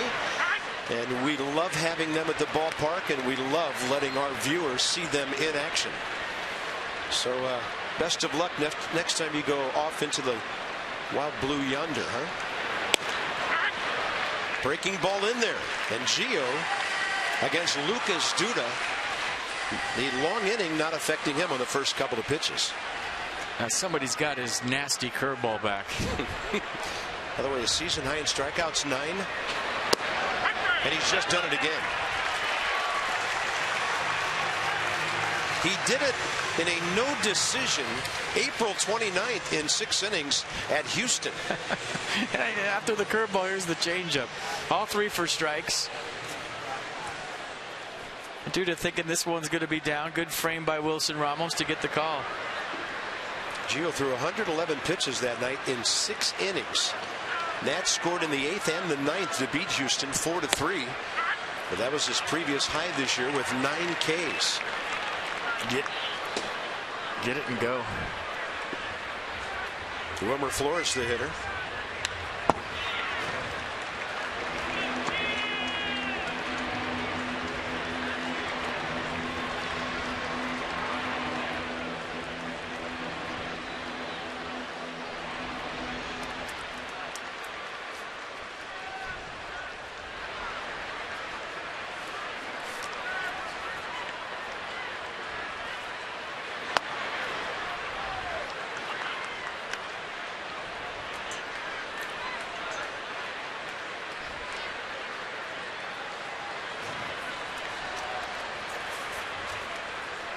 And a 1-2 pitch. Good swing. Line to right. Battling the lights is Jason Worth. You know he lost sight of that right at the end and able to grab it on pure instinct. If Gio Gonzalez takes anything from this start tonight, besides the fact that he's seeing great plays made behind him, that's all he needs to see with this tempo he's got working. Scott Hairston with a great play. Jason Worth getting in the mix right here. Look at the look on his face. It's like, is this going to hit me in the face? He sees it at the last second and has 8-foot arms and reaches out and makes the play. What a play by Jason Worth. Gio Gonzalez with a standing ovation once again. Worth going Doc Ock in right field to make that grab. That was really good. He's trying to get his eyes back because he just looked right into the bank of lights. That's what he's doing right there with his hand. Now he's looking down. Still probably seeing stars. 1-1 to Curtis Granderson. He better look up. This is Gio's 3rd pitch to this batter. On that line drive by Flores, I had him at 13 seconds between pitches. Well,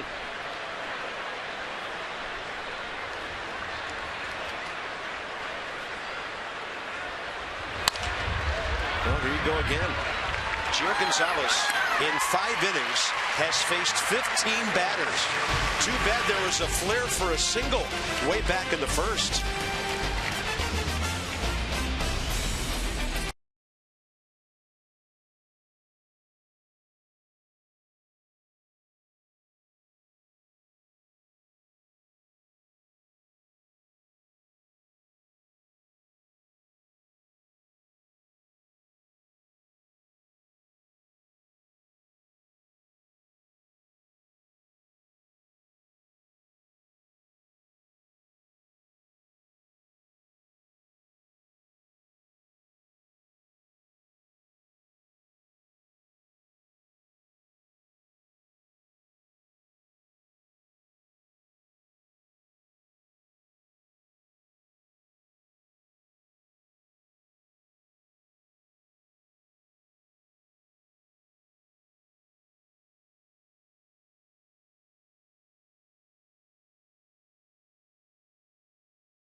Fantastic tonight.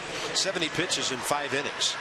Now, if you have a Nats Plus membership for next year, we'll offer you ballpark experiences, rewards, and access. Purchase a fuller half-season plan now, and you can also secure tickets for postseason games this year. 202-675-NATS or visit nationals.com/2015.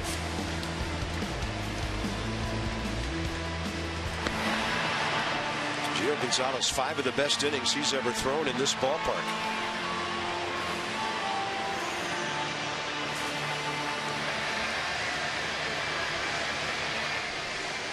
And Jason Worth to haunting organ music walking up bottom of the 5th.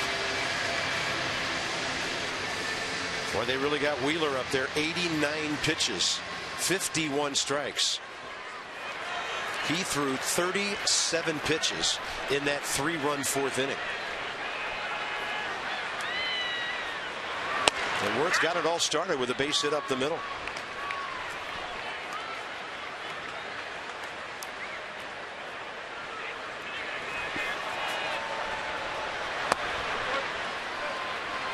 .92 low, 1-1.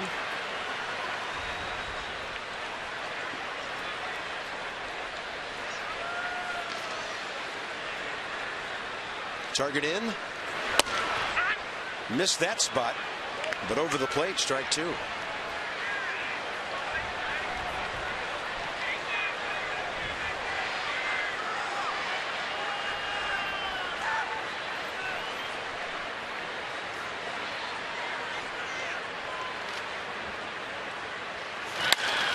Recker wanted it in there again.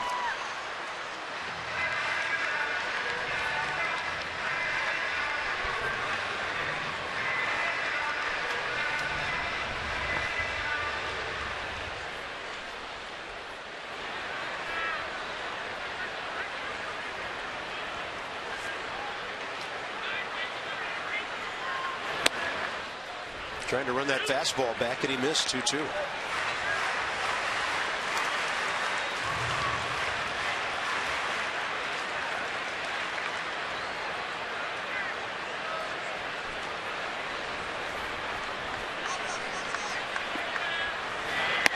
And a backup breaking ball stays way inside.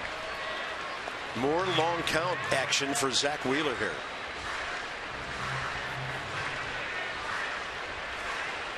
He's going to go over 100 pitches sometime during this 5th inning. And they got the bullpen busy again in left field. Way outside. 3rd walk, and they've all been in the last 2 innings. Look alive, the Metro Silver Line is now open. Game 1 against the Marlins tomorrow at 1. And then the nightcap at 7.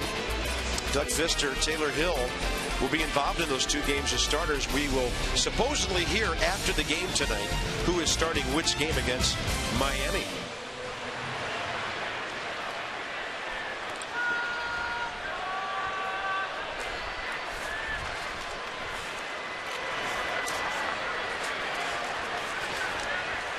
And then Strasburg Saturday, Zimmerman Sunday. I always like playing the first game of a doubleheader because I didn't have the mentality to wait around all day for the night game. Just would drive me nuts thinking about waiting till 7 o'clock and watching the whole first game. I mean, you've seen my act. There's no way I could ever wait around. I used to beg in, like, if you're gonna play me, Skip, can I play in the first one and just get it out of the way?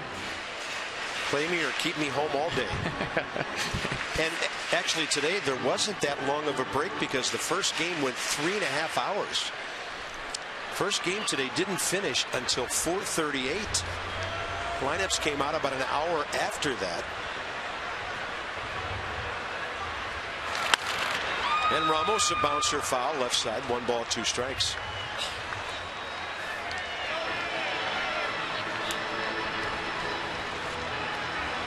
So I guess the reason I said that is it's based on kind of your makeup as a person. If you're chill and you don't care, hey, pitch me whenever, I'm good. Or hey, can I get that first one out of the way and relax in the afternoon? I don't know if you have that option, but sometimes you do. way outside, and Wheeler just cannot put hitters away at the moment. That's probably why Jason Worth and Anthony Rendon played game 2. That they're just I got this. Had a chicken salad, got a massage, hit a game-tying home run. I mean, that set the tone 2 years ago, right, for Worth? That at bat did. It was foreshadowing big time. And a bouncer up the middle. On the charge, Tejada. And with Worth running, no thought at all of an out at second base. So Wilson Ramos is 1 for 3. And Nate Scherholtz with a fly ball and a walk is next here in the 5th. Well, the Nationals are in the playoffs. You know that already. Be there for 1 hour postseason editions of Nats Extra before and after every game. Log on to MASNsports.com for playoff coverage. Brought to you by Masson Dan. And Masson is your maximum Nationals postseason network.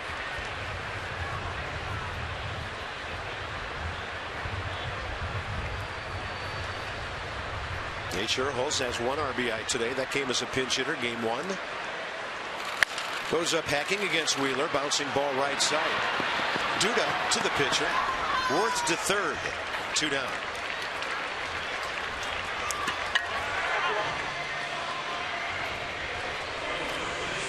That'll bring in Tyler Moore, who hit the fielder's choice grounder last inning with the bases loaded that put the Nationals on top.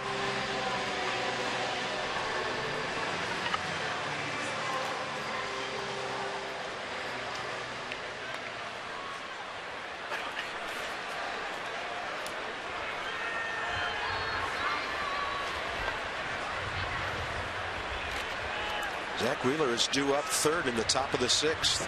This could be it. About to throw his 103rd pitch. So we told you Gio Gonzalez's last 3 starts, 15 strikeouts, 1 walk. That's up to 24 strikeouts and 1 walk. Halfway through this one. Well, and that's always been our thought on Gio. If he could master control and not walk guys, huge.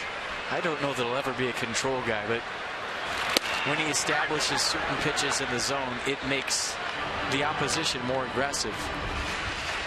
And it's all based on fastball command. But I think what makes Gio so good is that he's effectively wild. He's a sprayer. You don't know where the ball is going to be. That's such an uncomfortable at bat for a hitter. I didn't mind the guys that threw it all in like a lunch pail up there because there wasn't a whole lot of mystery. Just go up and hack. Am I going to be patient this at bat? Am I going to be aggressive? You know, where am I looking for a pitch? I'm looking middle in on this one. You really can't sit in a zone when you're facing a guy like Gio Gonzalez. Certain guys you can. I'm looking away tonight. I'm thinking about driving the ball the other way. You can't do that with Gio because you just don't know where it's going to be, and that's why he's effective. Wheeler, on the other hand, tonight, wild but not effective.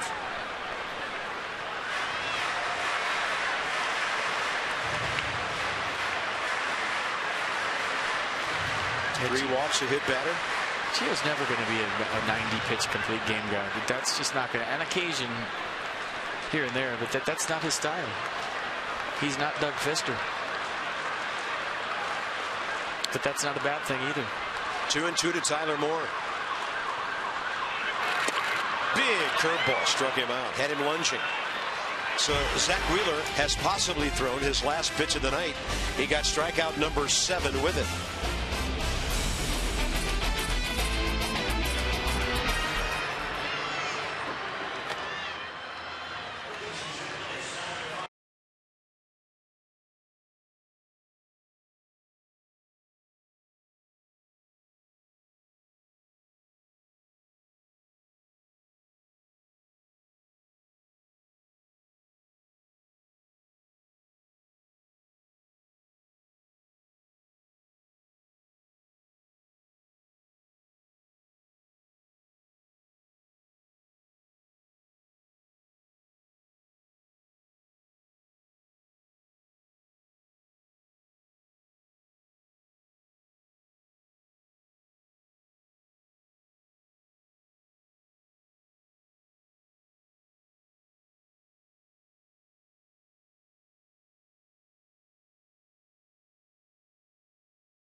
Mercedes-Benz of Alexandria.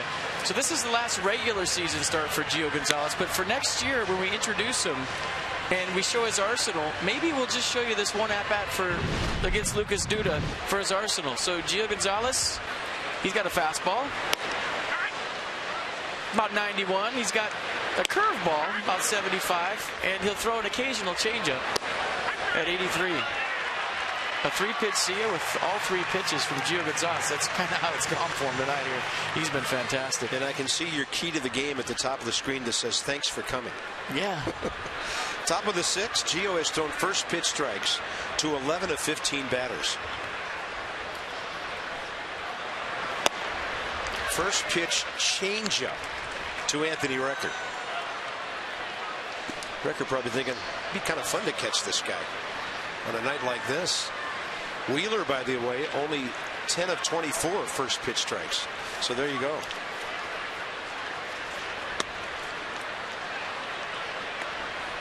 Mets box. A flare by Murphy in the first.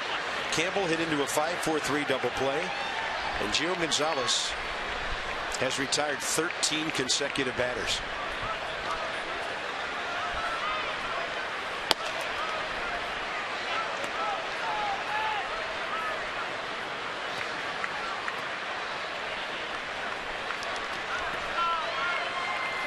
Recker, Tejada, then the pitcher's spot.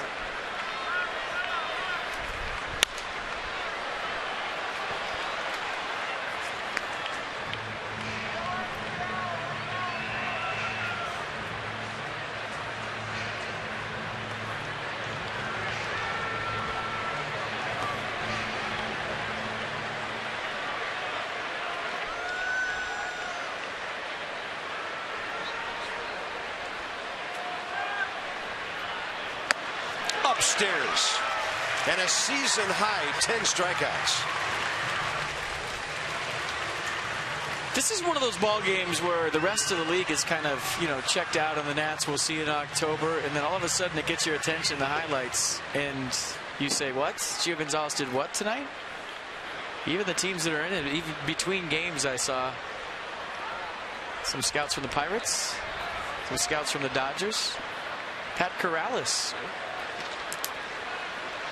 old Nationals coach, is scouting for the Dodgers. He's here checking out the Nats. Saw Pat in Atlanta last week and here. What a great baseball man. Loved just hanging around with him over the years when he was roving around for the Nats. And if you were scouting Gio Gonzalez tonight, you would write plus command, plus curveball. At the bottom it might say good luck. In the comment section, hope we play the Cardinals.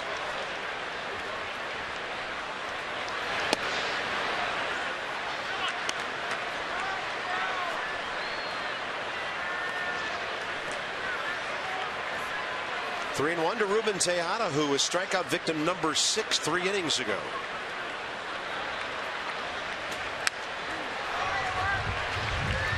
I mean, he's just pumping that fastball in there. And even though it's been elevated, no problem. So, Steve McCatty, check mechanics.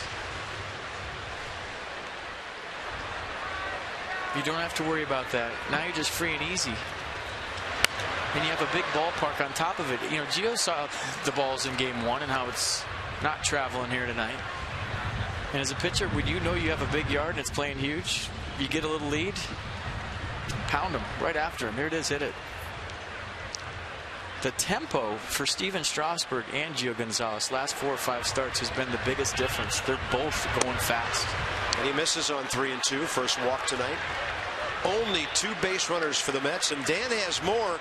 Dan, all this speculation about what starter is where come postseason play. Bob, that's all it is now, is speculation. We can look at how Steven Strasburg would go into Game 1 of the NLDS with 5 days rest, and Jordan Zimmermann would go into Game 2 on 5 days rest as well, if that's how the Nats want to play it. But Matt Williams is not ready to announce anything yet. He's going to wait until at least after Sunday's game when Jordan Zimmermann makes the start in the regular season finale. The Nats want to make sure that Zimmermann comes through that start feeling fine. They expect that he will, but he's got that bruised shoulder because of that comebacker on the road trip, and they want to make sure that he's okay before they announce anything. And as for tough decisions that Williams has to make on the roster in general, he said who wouldn't want to be there and have these long nights and make these tough decisions. This is not going to be easy for the Nats to leave some guys off the playoff roster. It's going to be some tough calls for them to make. But this is a good situation for them to be in, obviously, and they've got lots of depth for Williams and his coaches to choose through. Yeah, any manager, coaching staff, and GM in baseball would love to have the decisions ahead for Williams, his guys, and Mike Rizzo. But you set the rotation when you know who you're playing. It'd be silly to set the rotation right now and say, oh, you don't even know who your opponent is. So Gio, a walk and a wild pitch. Josh Satin, 1-for-1 career against him, is the pinch hitter.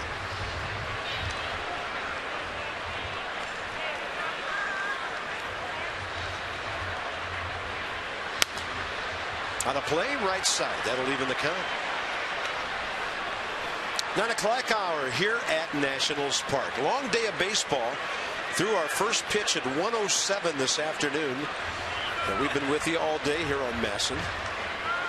And it's the top of the 6th inning of the nightcap. The Nats on top 3-0. 1 ball, 1 strike. Satin fouls it back. And by the way, between games, our crew, led by our producer Chip Winfield, all got together for dinner out by the trucks under the ballpark. Batter's eye out there in center field. And just want to say thanks to all of our amazing Masson crew that works both the home and road shows with us on the Nationals telecast. They are the best in the business. We appreciate them. And here's to you, men and women of Masson, for another wonderful season, making our jobs awfully easy up here. Here, here. And Gio, free and easy with a breaking ball. Nasty curve. Strikeout number 11.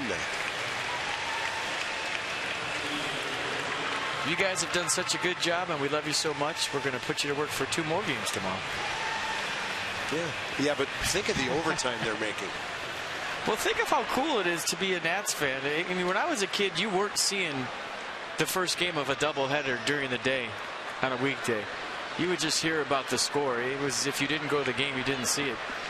So for 2 days in a row, you get to see game 1 and everything else that this club does. I mean, that's cool. And I'm not busting anybody's chops here, but just telling the truth. There are still some teams in baseball who don't televise day games during the week. And we are totally committed to every game that's available to us here on Masson, and hope you enjoy today and tonight and tomorrow day and tomorrow night. That's sort of a lot of baseball. Sort of committed to game 1. No balls, 1 strike to Eric Young.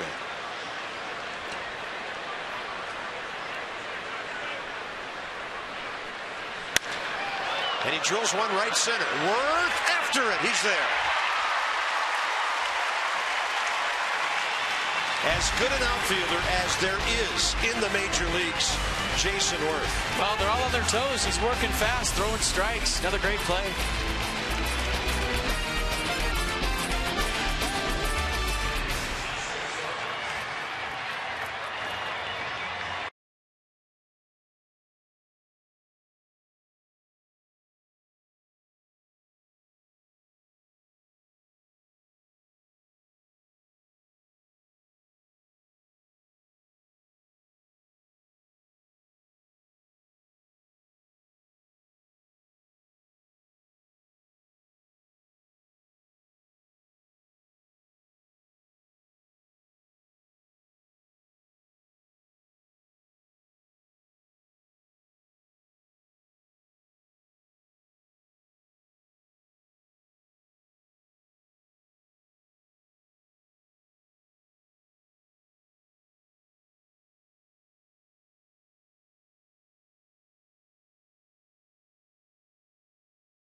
MASN.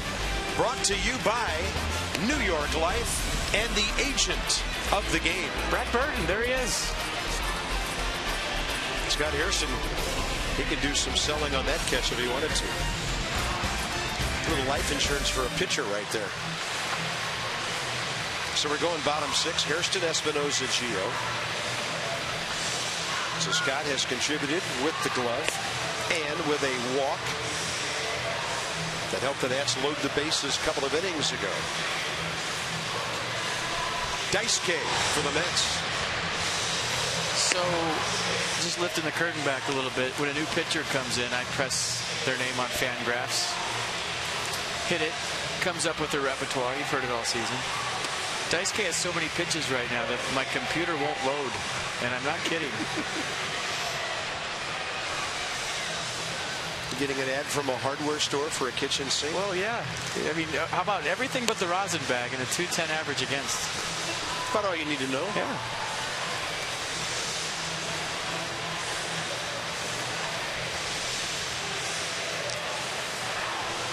Daisuke was on the DL July 25th, August 27th with right elbow inflammation. And when he came back for the first time, he pitched 3 shutout innings on September 11th against the Nats. The game was already decided. Washington won it, but he had a good outing 2 weeks ago. 2 weeks ago tonight, in fact. All right, here we go. Fastball, slider, cutter, curveball, change, split. And that does not. It's only 6. Does not mention the gyro ball, which actually goes backwards. Then if you take the arm angles and at least double all of that. That's right. And the varying delivery and the pause at the top. So all in all, it's 42 pitches. 91 on the fastball to Hairston. Scott has never faced him.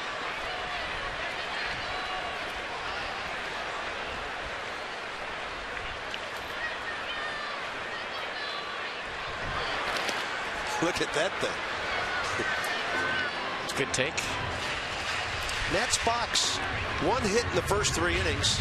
And then Worth and Ramos singled starting off the 4th. They both scored. A hit later by Espinosa. RBIs by Moore and Rendon. The Nats put 3 on the board. And that ball out to short right center. Second baseman Wilmer Flores for the first out. Oh, what a night for ice cream. Join us at Nats Park this Friday. It'll be warmer tomorrow, September 26, 1:05 p.m. You can enjoy $1 ice cream. That's presented by Good Humor. You can purchase the ice cream up until the 6th inning because you have to drive home. Go to nationals.com/specials for more information. Keep our crew away from the concession stands. The fans might have a chance tomorrow night. There's Danny Espinosa. 1 for 2, based it up the middle last time.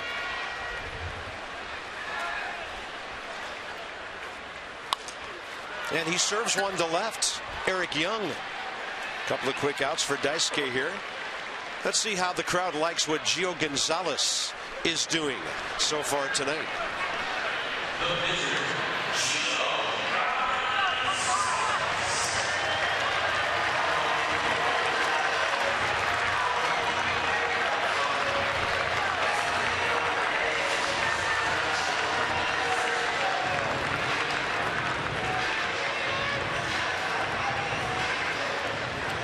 Couple of strikeouts tonight, batting, and 11 of them throwing.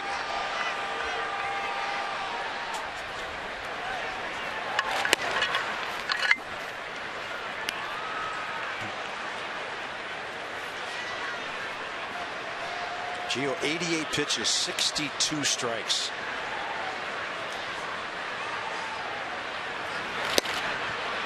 And some pretty good hacks. That game in Atlanta is now in the 6th inning, and the Pirates have added another run. They lead 3-0. Travis Snyder has hit his 13th homer of the year. They're backing Edinson Volquez with some good timely hitting tonight.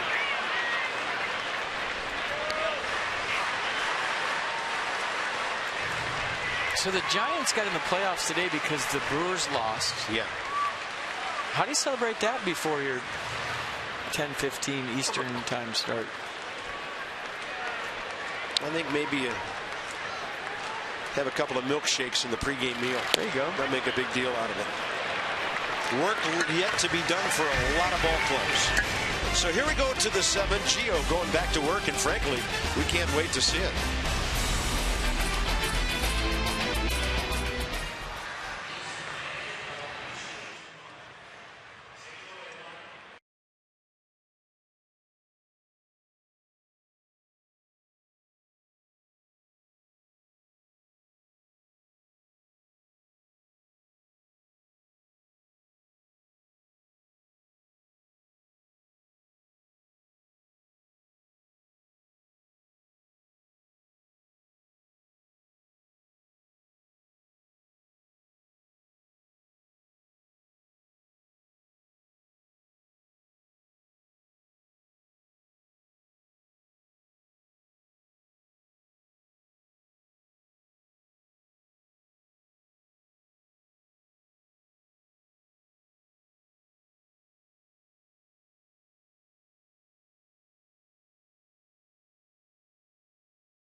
Lead, usually not a good omen.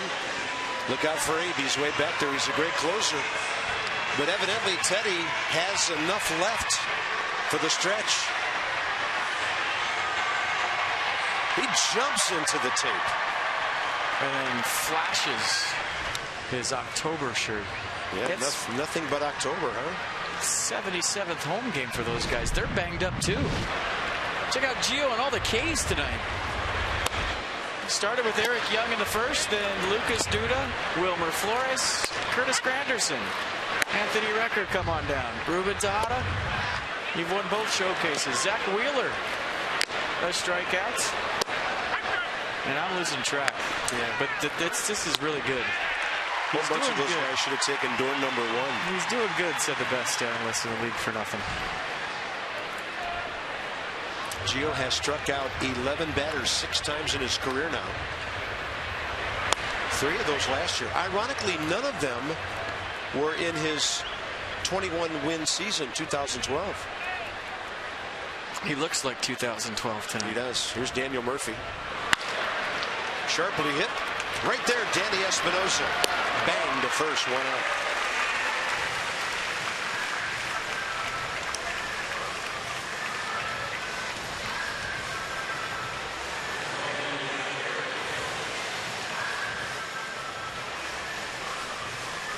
Eric Campbell 0 for 2.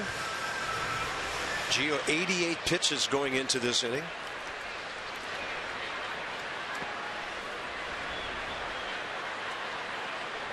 Campbell almost hit it out of the yard last time up. A cool September evening kept his fly ball in the yard.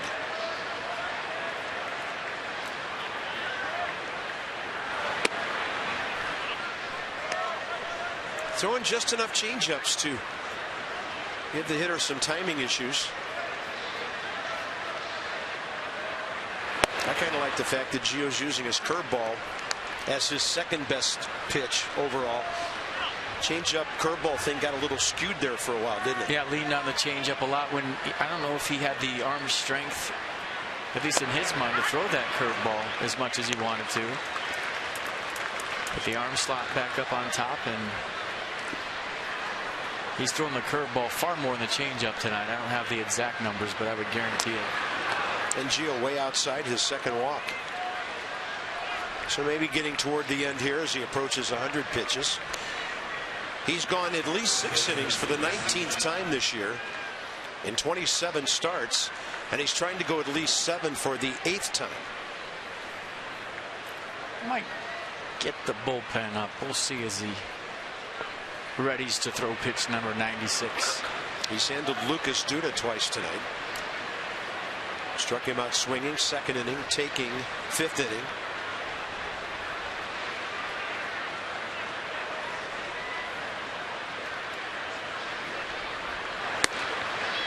And the front door breaking ball stayed up.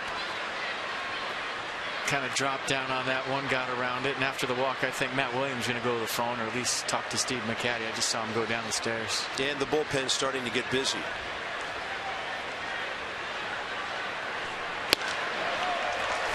He's got the go-to heater tonight. Mercedes-Benz will track it. We've, and I'm saying we because I'm just as guilty as everybody, have become so reliant on the speed gun. If you turn that thing off tonight, you would think Gio was throwing 96, 97. He bolts another one in there. Really just throwing downhill through the target. Double barrels. Yeah, Barrett and Thornton.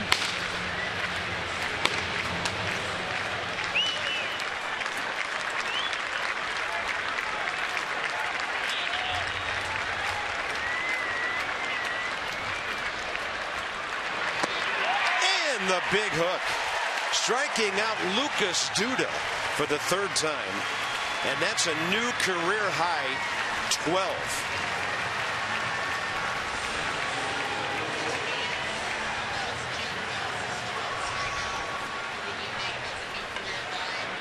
Well, here's number 12, career high, like you said, Carp, and it's fittingly on the curveball, which has been his best pitch tonight.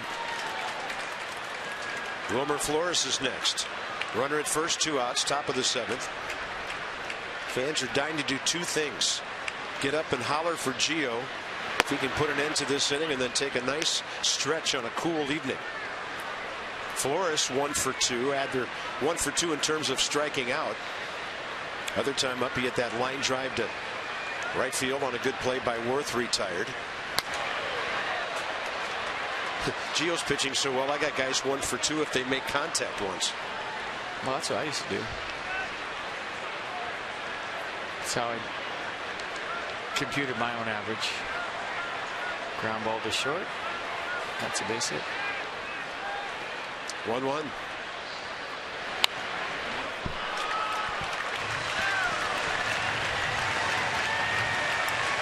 Starting to make some noise for a job well done. They want to see strikeout number 13.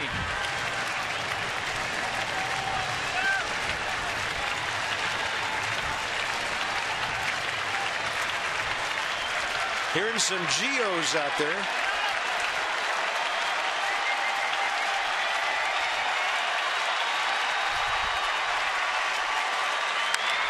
Line drive, no problem, Espinosa. 6 beautiful one-hit innings tonight. Make it 7.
consent of the Washington Nationals.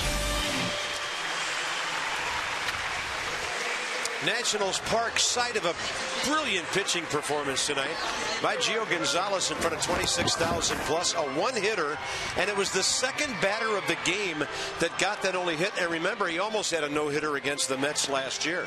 He not only had no-hit stuff tonight, he had perfect game stuff, and it was because he was establishing the fastball early, but the curveball was up here tonight. It had that snap on it, and the arm strength is back. And how about this rotation? Everybody clicking right now on all cylinders as you go into October baseball. What Gio Gonzalez did tonight here was impressive. So Pfister goes in one of the games tomorrow. Strasburg and Zimmerman over the weekend. I mean, these guys are just giving you a chance to win every single night. They're giving you a chance to win, but they're giving you a chance to win with 2 runs, 3 runs. It's not like you have a lot of pressure as an offense to say, okay, we got to really put our hitting shoes on tonight and slug and score 5. You go out there and score 2 runs right now, you have a chance to win with the way these guys are throwing. So the bullpen, and obviously Gio getting shakes at the end of that performance. Bullpen pretty good. A little bump in the road for Tyler Clippard this afternoon. No concern about him really. And you know, FP, we're seeing all the things that enable you to get to October, but also to stick around in October. Yeah, and I'm ready for October. I mean, these games are great, but I want to see some playoff baseball. And you're up here evaluating, watching, dissecting, but it's time for some October baseball. I wish it could start tomorrow, and I know a lot of Nats fans feel the same. Well, buddy, we're going to have to play 162. I know. That's get through the weekend and then be itchy for things to get underway a week from tomorrow. It's going to be the longest week ever, I'm telling you. Shaking it out, getting that lactic acid out. What a performance by the lefty. Anthony Rendon, bottom of the 7th. Daisuke Matsuzaka stays in for the Mets.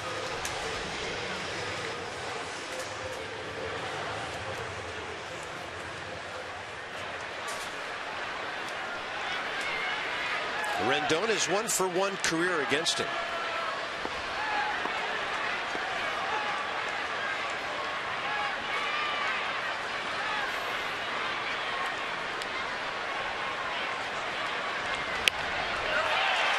That's a base hit. And he's on for the 3rd time tonight. 174 hits on the year now.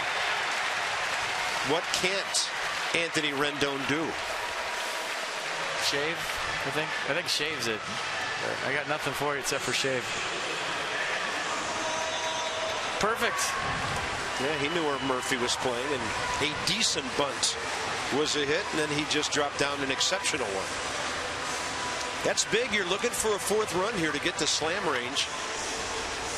You hit him 3rd, he hits home runs. You hit him 2nd, he hits behind the runner and moves guys from 2nd to 3rd, nobody out. You lead him off, he drops down a base hit bunt. Yeah, he has 2 hits. Now steal a base. I mean, he does everything.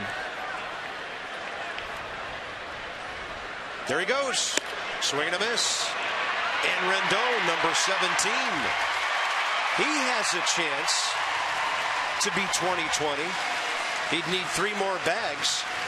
Not sure if those opportunities will present themselves. Well, this guy's having an amazing year. Well, that would be a shortstop and a 3rd baseman with 2020. And I'm sticking with Shave. That's all he can't do.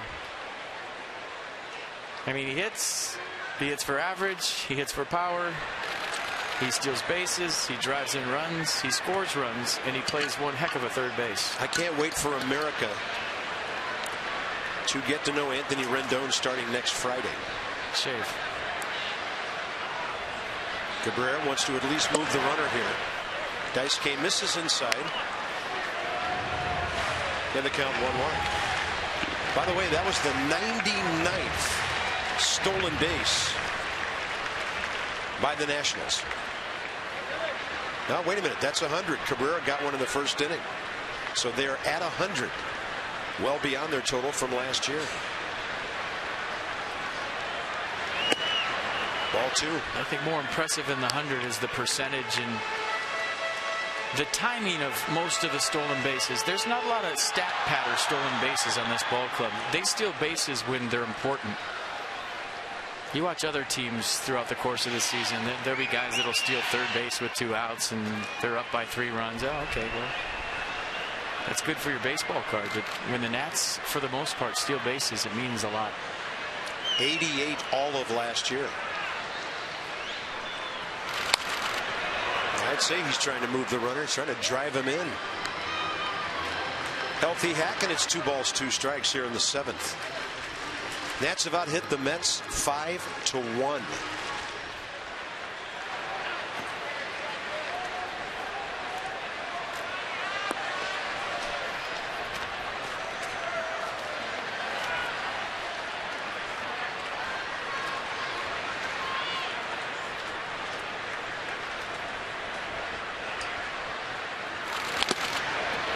And that ball slammed off the gear of Anthony Recker.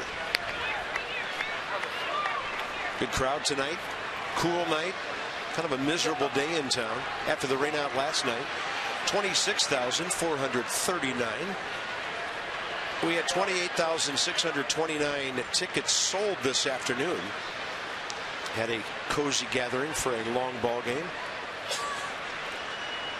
Tomorrow, 79 and sunny. Get to the yard. Oh, yeah. Ice cream. Swing and a miss. Good off speed by Daisuke, his 2nd K. And 1 out here in the 7th. Worth and Ramos the next 2. All right, help me with this one, guys. It's your AT&T fan photo that we promised you early in the game. And I have Mr. Ross Detweiler. And I would love to tell you those are Ross's family, but I don't know. I don't think so. Obviously, Mr. Ross Detweiler fans. That's a great shot. Interesting. Maybe she saw her first game the night he pitched against his hometown team from St. Louis in this yard. Game 4? Mm-hmm. Ooh, way off the bag. Rendon. Daisuke just calmly turned around, ignored him, and threw home. And Anthony Recker wants to know what's up. You know why he went back? And I've been saying this about Daisuke all season long. When he comes up out of the stretch with the runner on second, it looks like he's going to do the inside move where he does, brings his leg inside. Watch his first move. It looks like he's going to second. Not the case on that play. Anthony just got too good a jump, didn't trust it. Yeah. But I bet Luis Tiant used to fool some guys at second base because he would turn and face almost directly away from home plate. He would turn, look at you, talk to you for a second before he pitched. You're standing on second. Worth ahead in the count. He's walked, scored, and singled tonight.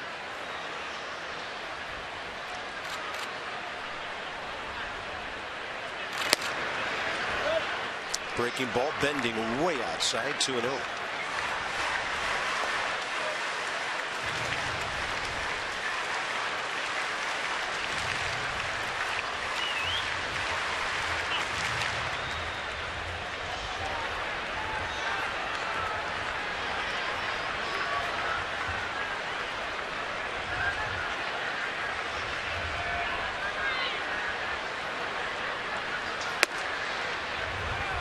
Must have been high, 3-0. Yes. I don't think we even need to say it anymore. Definite green light situation.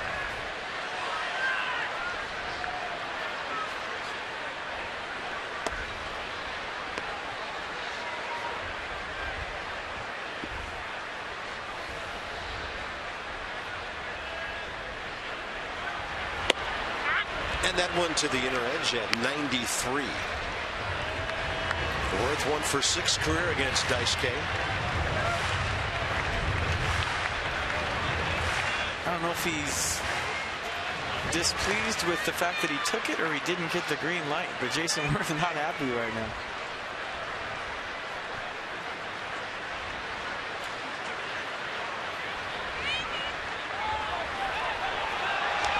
Rendon is out, according to Jim Wolf.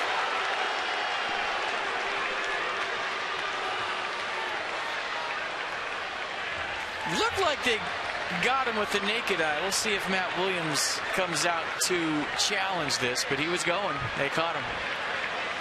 And the throw to that side. Did he get his hand in before the tag, though?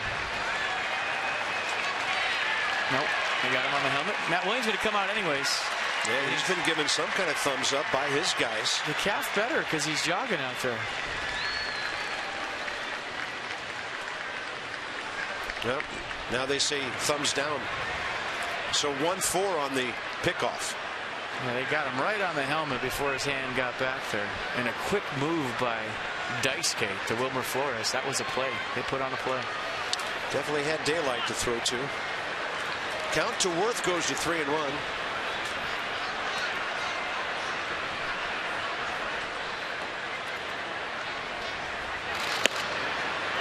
And he'll take the base on balls. Worth on for the third straight time. That'll bring in Wilson Ramos.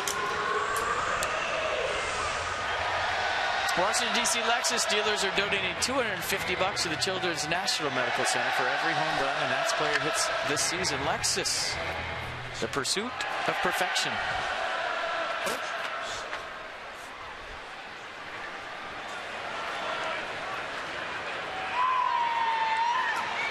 Daisuke struck out Wilson in the 8th inning here Tuesday night. So Ramos 0 for 2 career against him.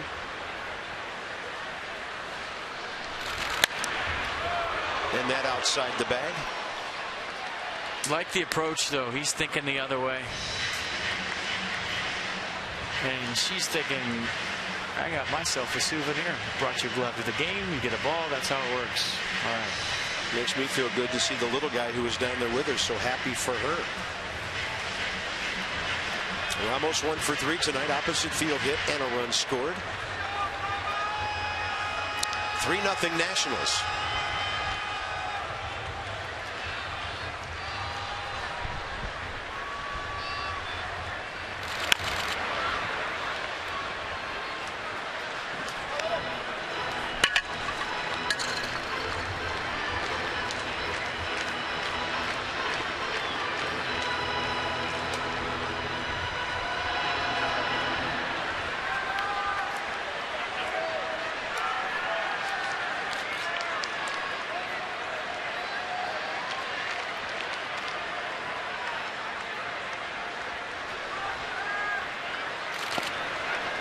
Good take by Ramos on a breaking ball. By the way, Russell Martin's batting with the bases loaded. In the top of the 7th at Atlanta. Pirates on top 3-0. They had him loaded with nobody out. Martin has been their inspiration and their leader over these last couple of weeks of their run to October, which they're calling Bucktober over in Pittsburgh.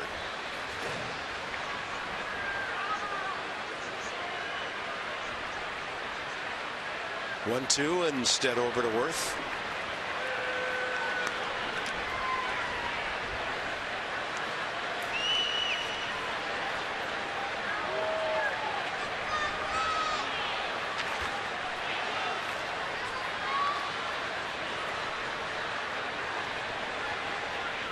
Ramos 11 homers, 46 RBIs, playing in his 85th game of the year. Runner goes, and he gets jammed on a pop-up to the right side. Nats had a leadoff hit from Rendon. He got picked off second. Worth walked.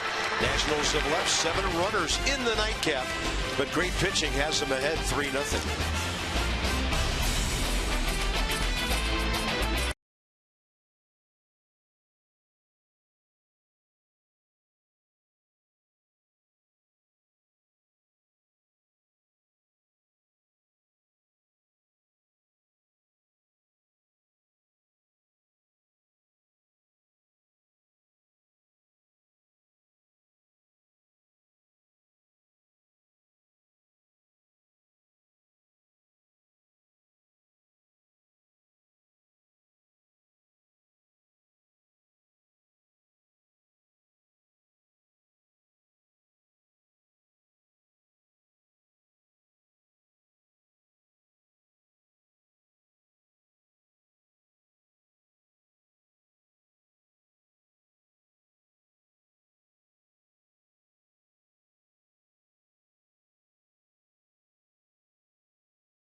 A moment in history, and Tyler Moore, the biggest hit of his major league career, driving in Ian Desmond. That was game 1 in St. Louis 2 years ago, and the Nats would go on to win that game and take a 1-0 lead in that best of 5.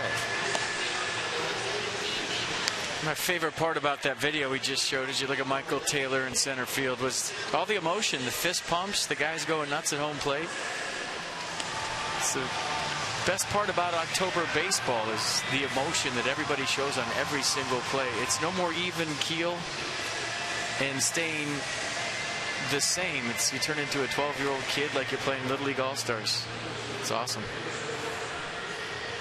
So here's Matt Thornton, Granderson, Recker, and Tejada for the Mets, and this is an interesting first batter-pitcher matchup, because they have faced each other 23 times, including most of that in the American League, and Granderson 3 for 23 against him.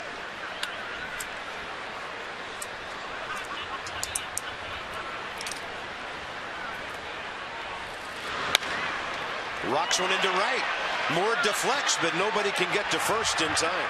Great effort by Tyler Moore.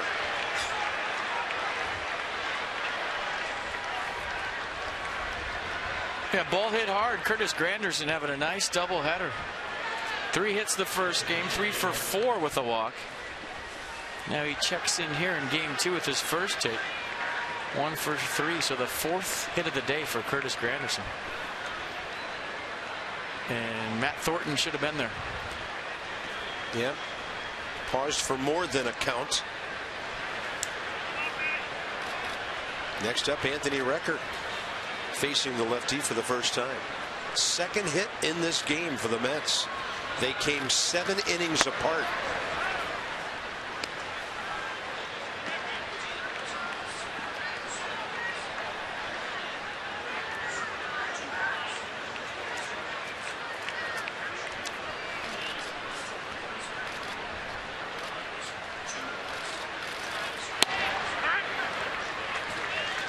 Right, nice and easy, 96 right in there.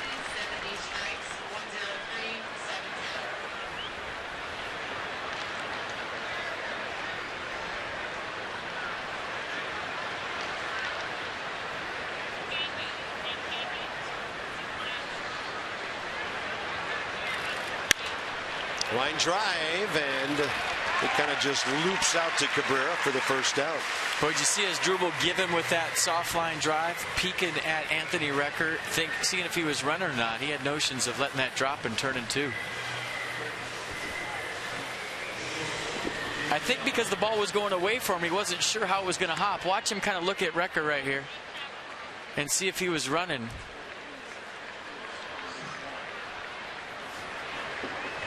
Take the sure out. Here's Tejada. 1 for 1 career against Thornton.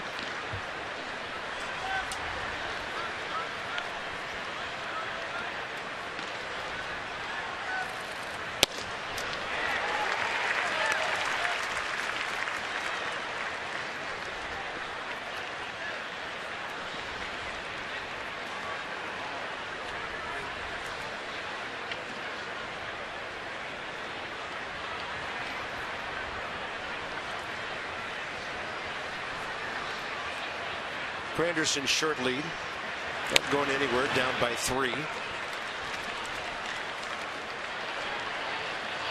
And Matt Thornton pitched a third of an inning on September 14th, a third of an inning on September 19th, and that's really all the work he's gotten recently. And before that, September 11th at New York.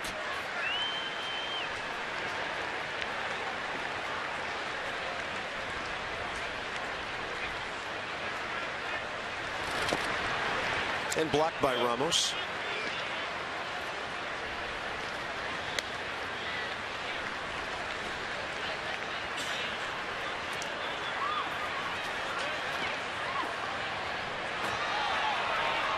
Top of the 8th inning, 3-0 Washington. It's been that way since the 4th. Gio's brilliant night, followed up by another lefty here.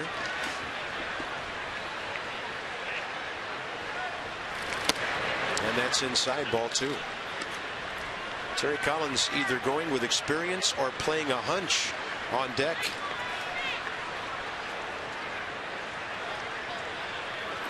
Lefty Bobby Abreu, who is 3 for 9 career against Thornton. 2-2. Hard hit. Espinosa, it's off his glove into left. Danny might have been thinking 2, and the Nats don't get an out there. 2 on, 1 out. Hard hit. Yeah, not a routine play by any means for Danny Espinosa. I think that's going to go hit all the way. Hot shot to the backhand side, couldn't come up with it. This is getting interesting.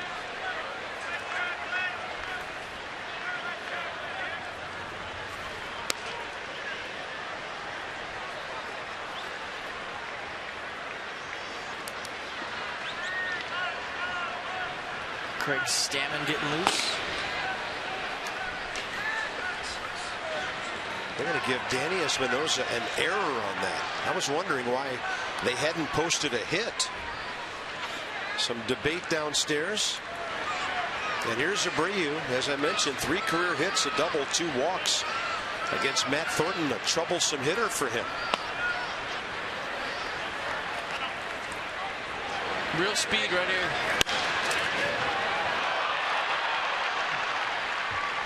Well, it's a play Danny would tell you that he makes in his sleep. I don't think it was a routine play with routine effort, and I don't think it was an error.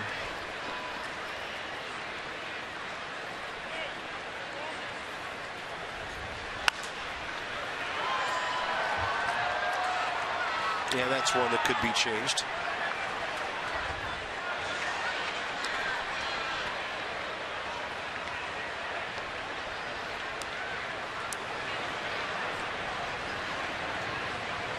Tying run in the box with Bobby Abreu. 1 home run this year. 5 pinch hits.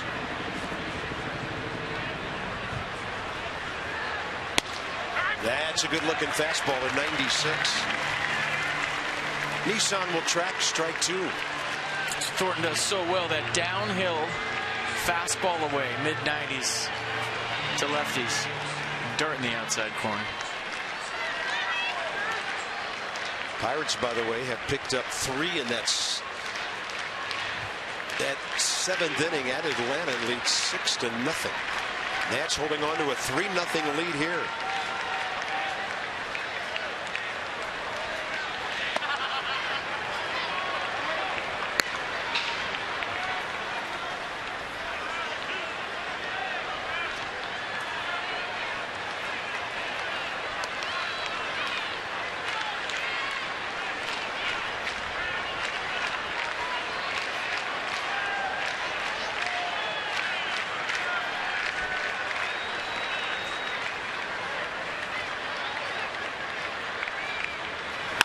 And Abreu drills one to the gap. Over is Shearholtz, and Nate gets there in time to slow down slightly and make the grab. 2 outs.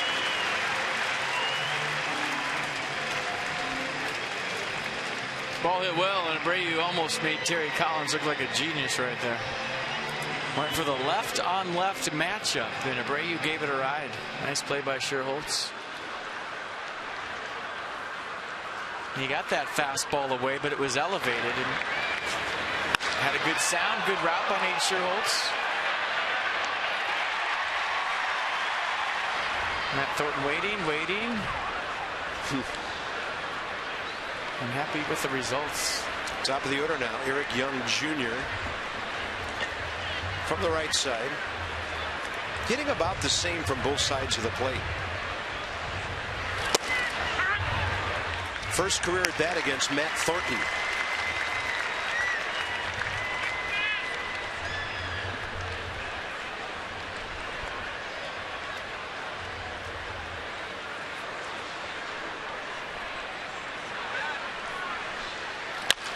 And a chopper. Matt grabs it, squares up for the throw, drills it to Tyler Moore. A base hit, an error, 2 stranded, and it's to the bottom of the 8th. The Nats 3-0.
Start first.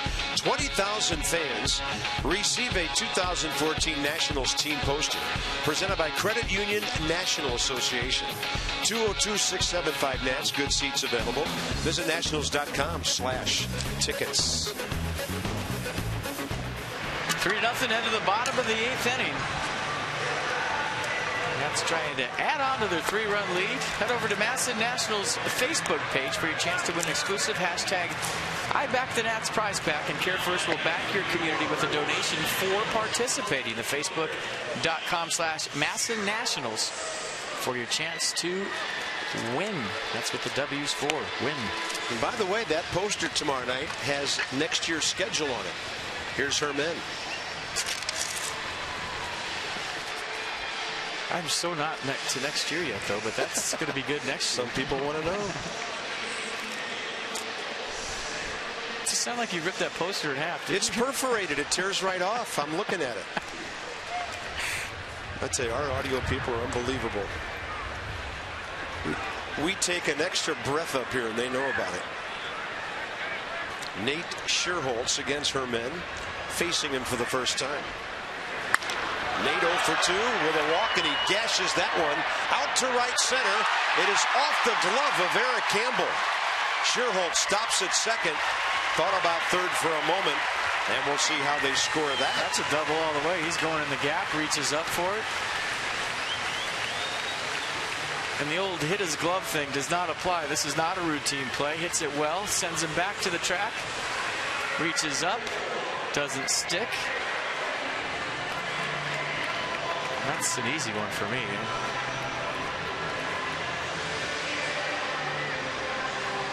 When you look at it next going, oh, it looks so easy.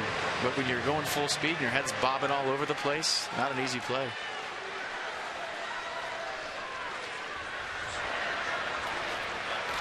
He hits a double. Here's Tyler Moore.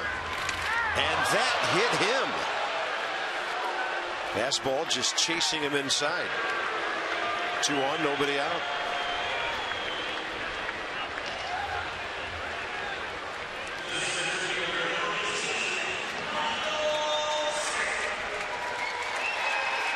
That'll bring in Scott Hairston. Pardon me, Taylor, who's in Hairston's spot now. Jersey shot more than anything, right?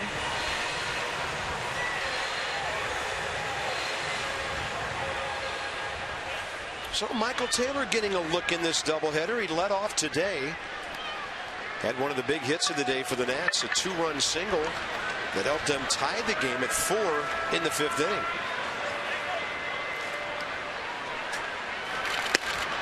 Shows bunt, pulls it back.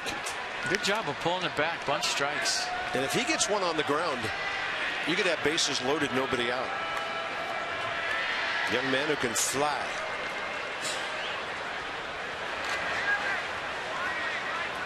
Maybe get a fastball right down the middle and let him swing away right here. Let's see what Matt Williams decides to do. He bunted it. Looked like it came back up and hit him, but he was still in the box. Counts 1-1.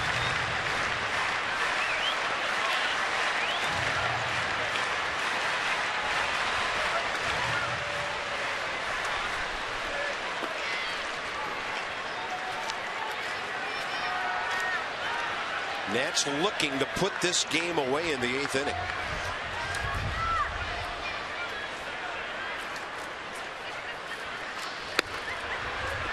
Fastball up. He wanted no part of that.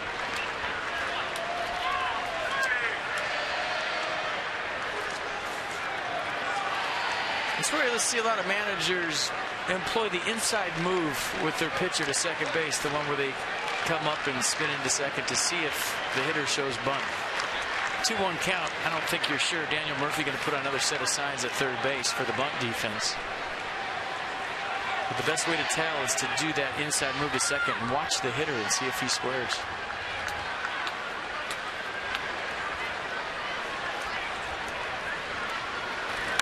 Whoa, that one tracking up and in.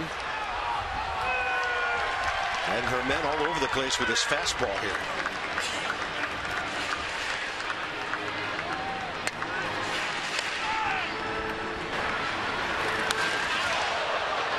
Yeah, not very good command to the arm side with the fastball so far. Hit Tyler Moore and then threw that one close to Michael Taylor where he didn't have a chance to get out of the way.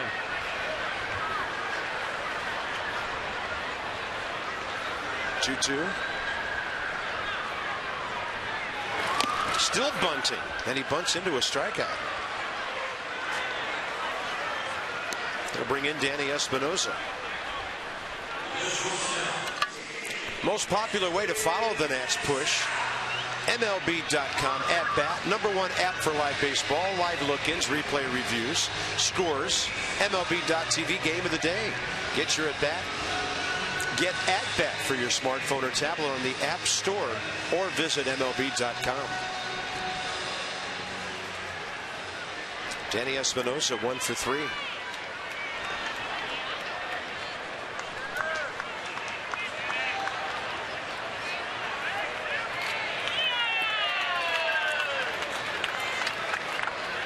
Ryan Zimmerman to the on-deck circle.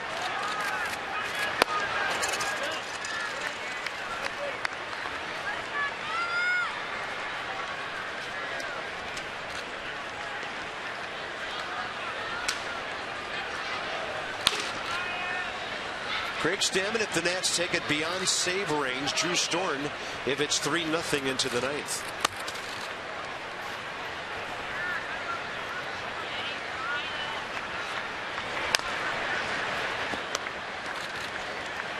I think Michael Taylor bunted on his own with 2 strikes. You saw how he went base hit bunt mode right there. But it definitely looked like the skipper put on the sacrifice until that point.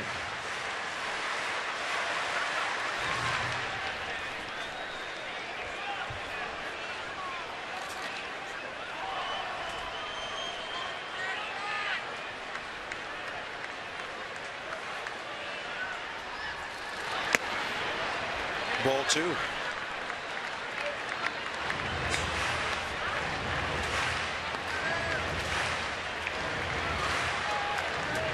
Three 3-0 Nationals have out hit the Mets 6-2. It's the rubber game of this 3-game series. Trying to win their 93rd game of the year.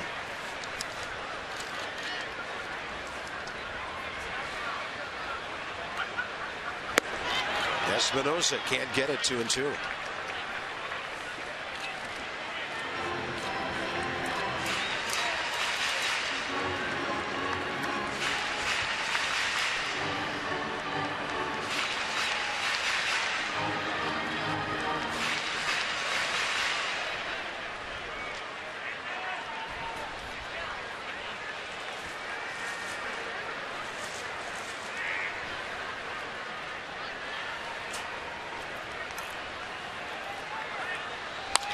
Espinosa pulls one right side. He's going to have to be quick.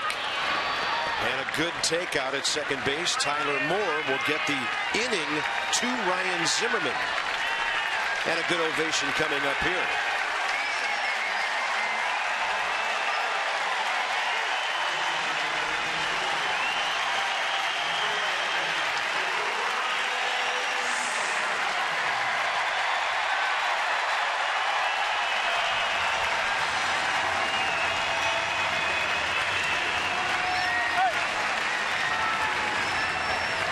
Tell when a guy comes out on deck and you see the reaction of some of the fans in the area of the on-deck circle, what the entire crowd might react like, and they're glad to see him. Ryan against Herman, career 2 for 3. Pretty good weapon to have at your disposal off the bench, I'd say. Not bad.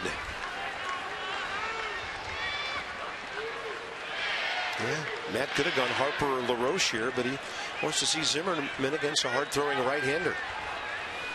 Just wants to get him at bats. Ball 1.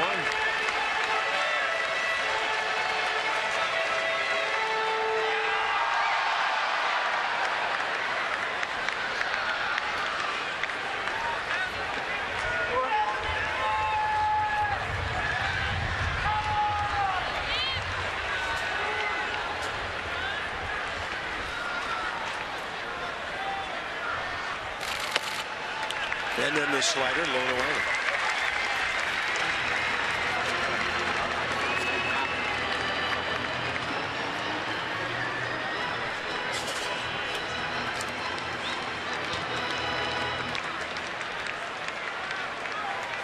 Ryan started game 1 for 4. Opposite field single. Scored a run. Looked good on the bases, going first to third on a single.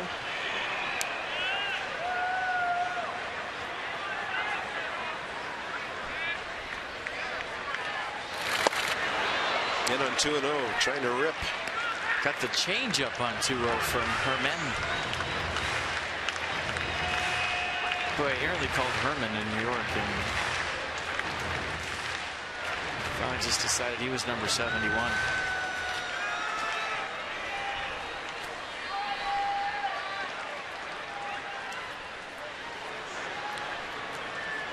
2-1 pitch. 95. Well, now you're loose.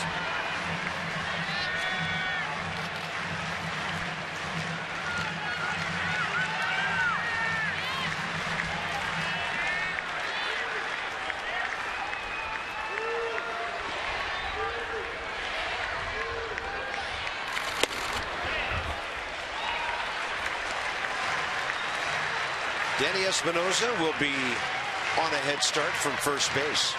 Now, Derek Jeter's last home game is in the Bronx tonight, and the guy in the batter's box right now has a chance to stay with one organization his whole career too. He's been the face of the franchise, and a lot of times reminds me of Derek Jeter the way he carries himself.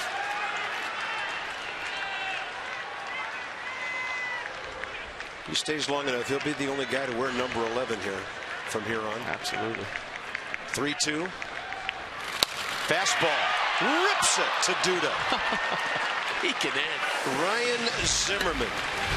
Back for less than a week. One of the toughest outs on the team.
used to throw in 2011, and his delivery right now in 2014. We're going to show you the difference in a split screen.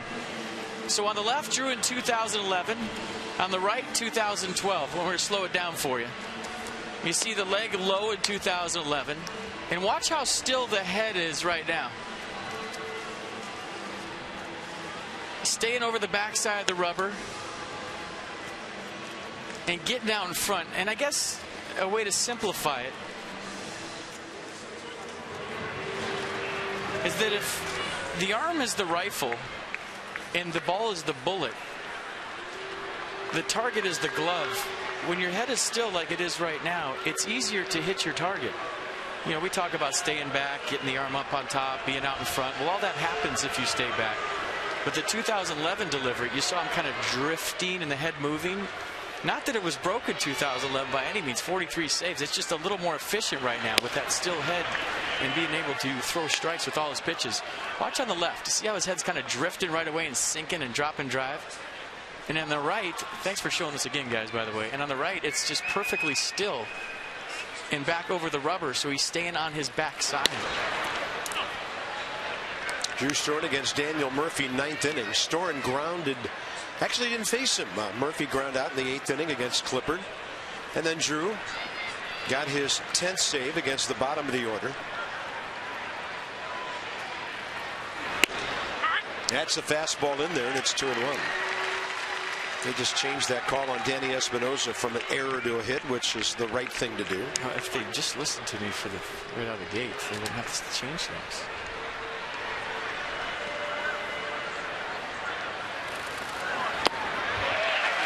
Slows his bat down with that one. Well, not only a changeup at 86, but the movement off the charts on the turbo changeup, as I like to call it. I mean, that thing just drops like a split.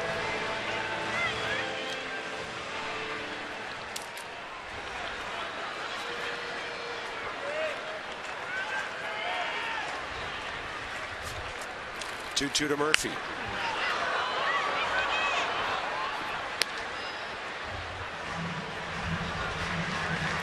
Right back here, 1 o'clock tomorrow. We'll find out after the game whether it's Doug Fister or Taylor Hill. Marnie Banks would be in heaven these last 2 days. Oh my gosh, Woody. Let's play 4.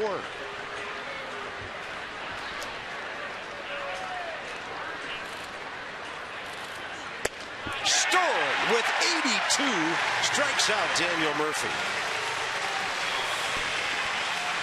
Well, you see that? I think it was a slider from Drew, and Murphy knows Drew Storen and knows how the slider breaks, so he's thinking, okay, I picked up the rotation. It's going to come back. It's going to come back. Uh-oh, it's not coming back, and he went emergency swing to try to foul it off and buy himself another chance. But you see the head staying still, the arm out in front on top. Maybe a little around that slider and didn't get as much break as he wanted to. Around meaning fingers on the side of the ball and not on top. Kurt Neuenhuis sitting for Eric Campbell here.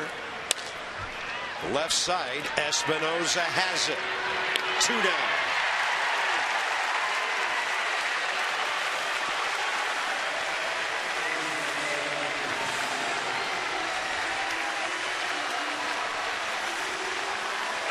Nats trying to win another series, trying to drop that home field advantage until the World Series to 1 as far as that magic number is. And Lucas Duda, the final hope for the Mets in this series. They would have had home field in the World Series if Mike Matheny would have started Clayton Kershaw.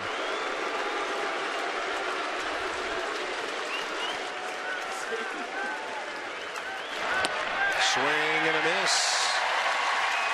Duda, 3 Ks against Gio Gonzalez tonight, who racked up a career-high 12 strikeouts.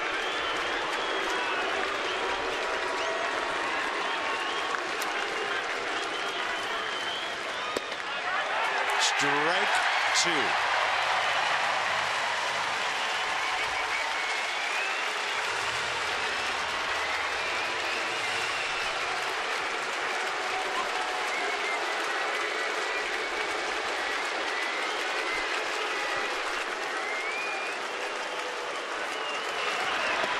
There goes changeup.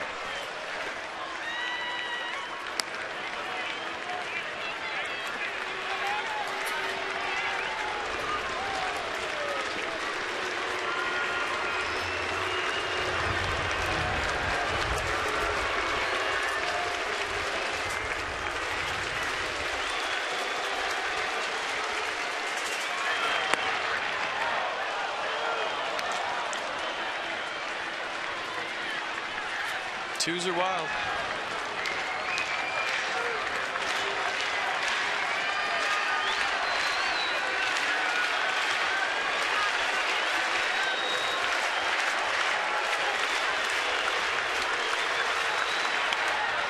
He's been coming with that side door pitch. Got Murphy with it. Nats are trying to make it 15-4 against the Mets this year.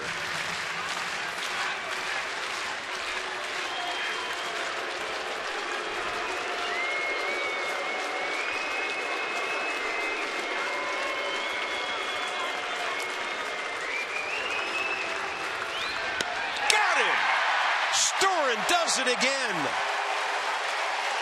10 saves in a row, his 11th of the year. The Nationals win the series from the Mets. Well, nice job by Drew Storm, but the night belonged to Gio Gonzalez. His best outing of the year, career high 12 strikeouts and 7 shutout innings, giving up just 1 hit. He was phenomenal. Turns out to be a good day for the Nats. They split the doubleheader. They win their 93rd of the year and 1 step closer to that home field advantage.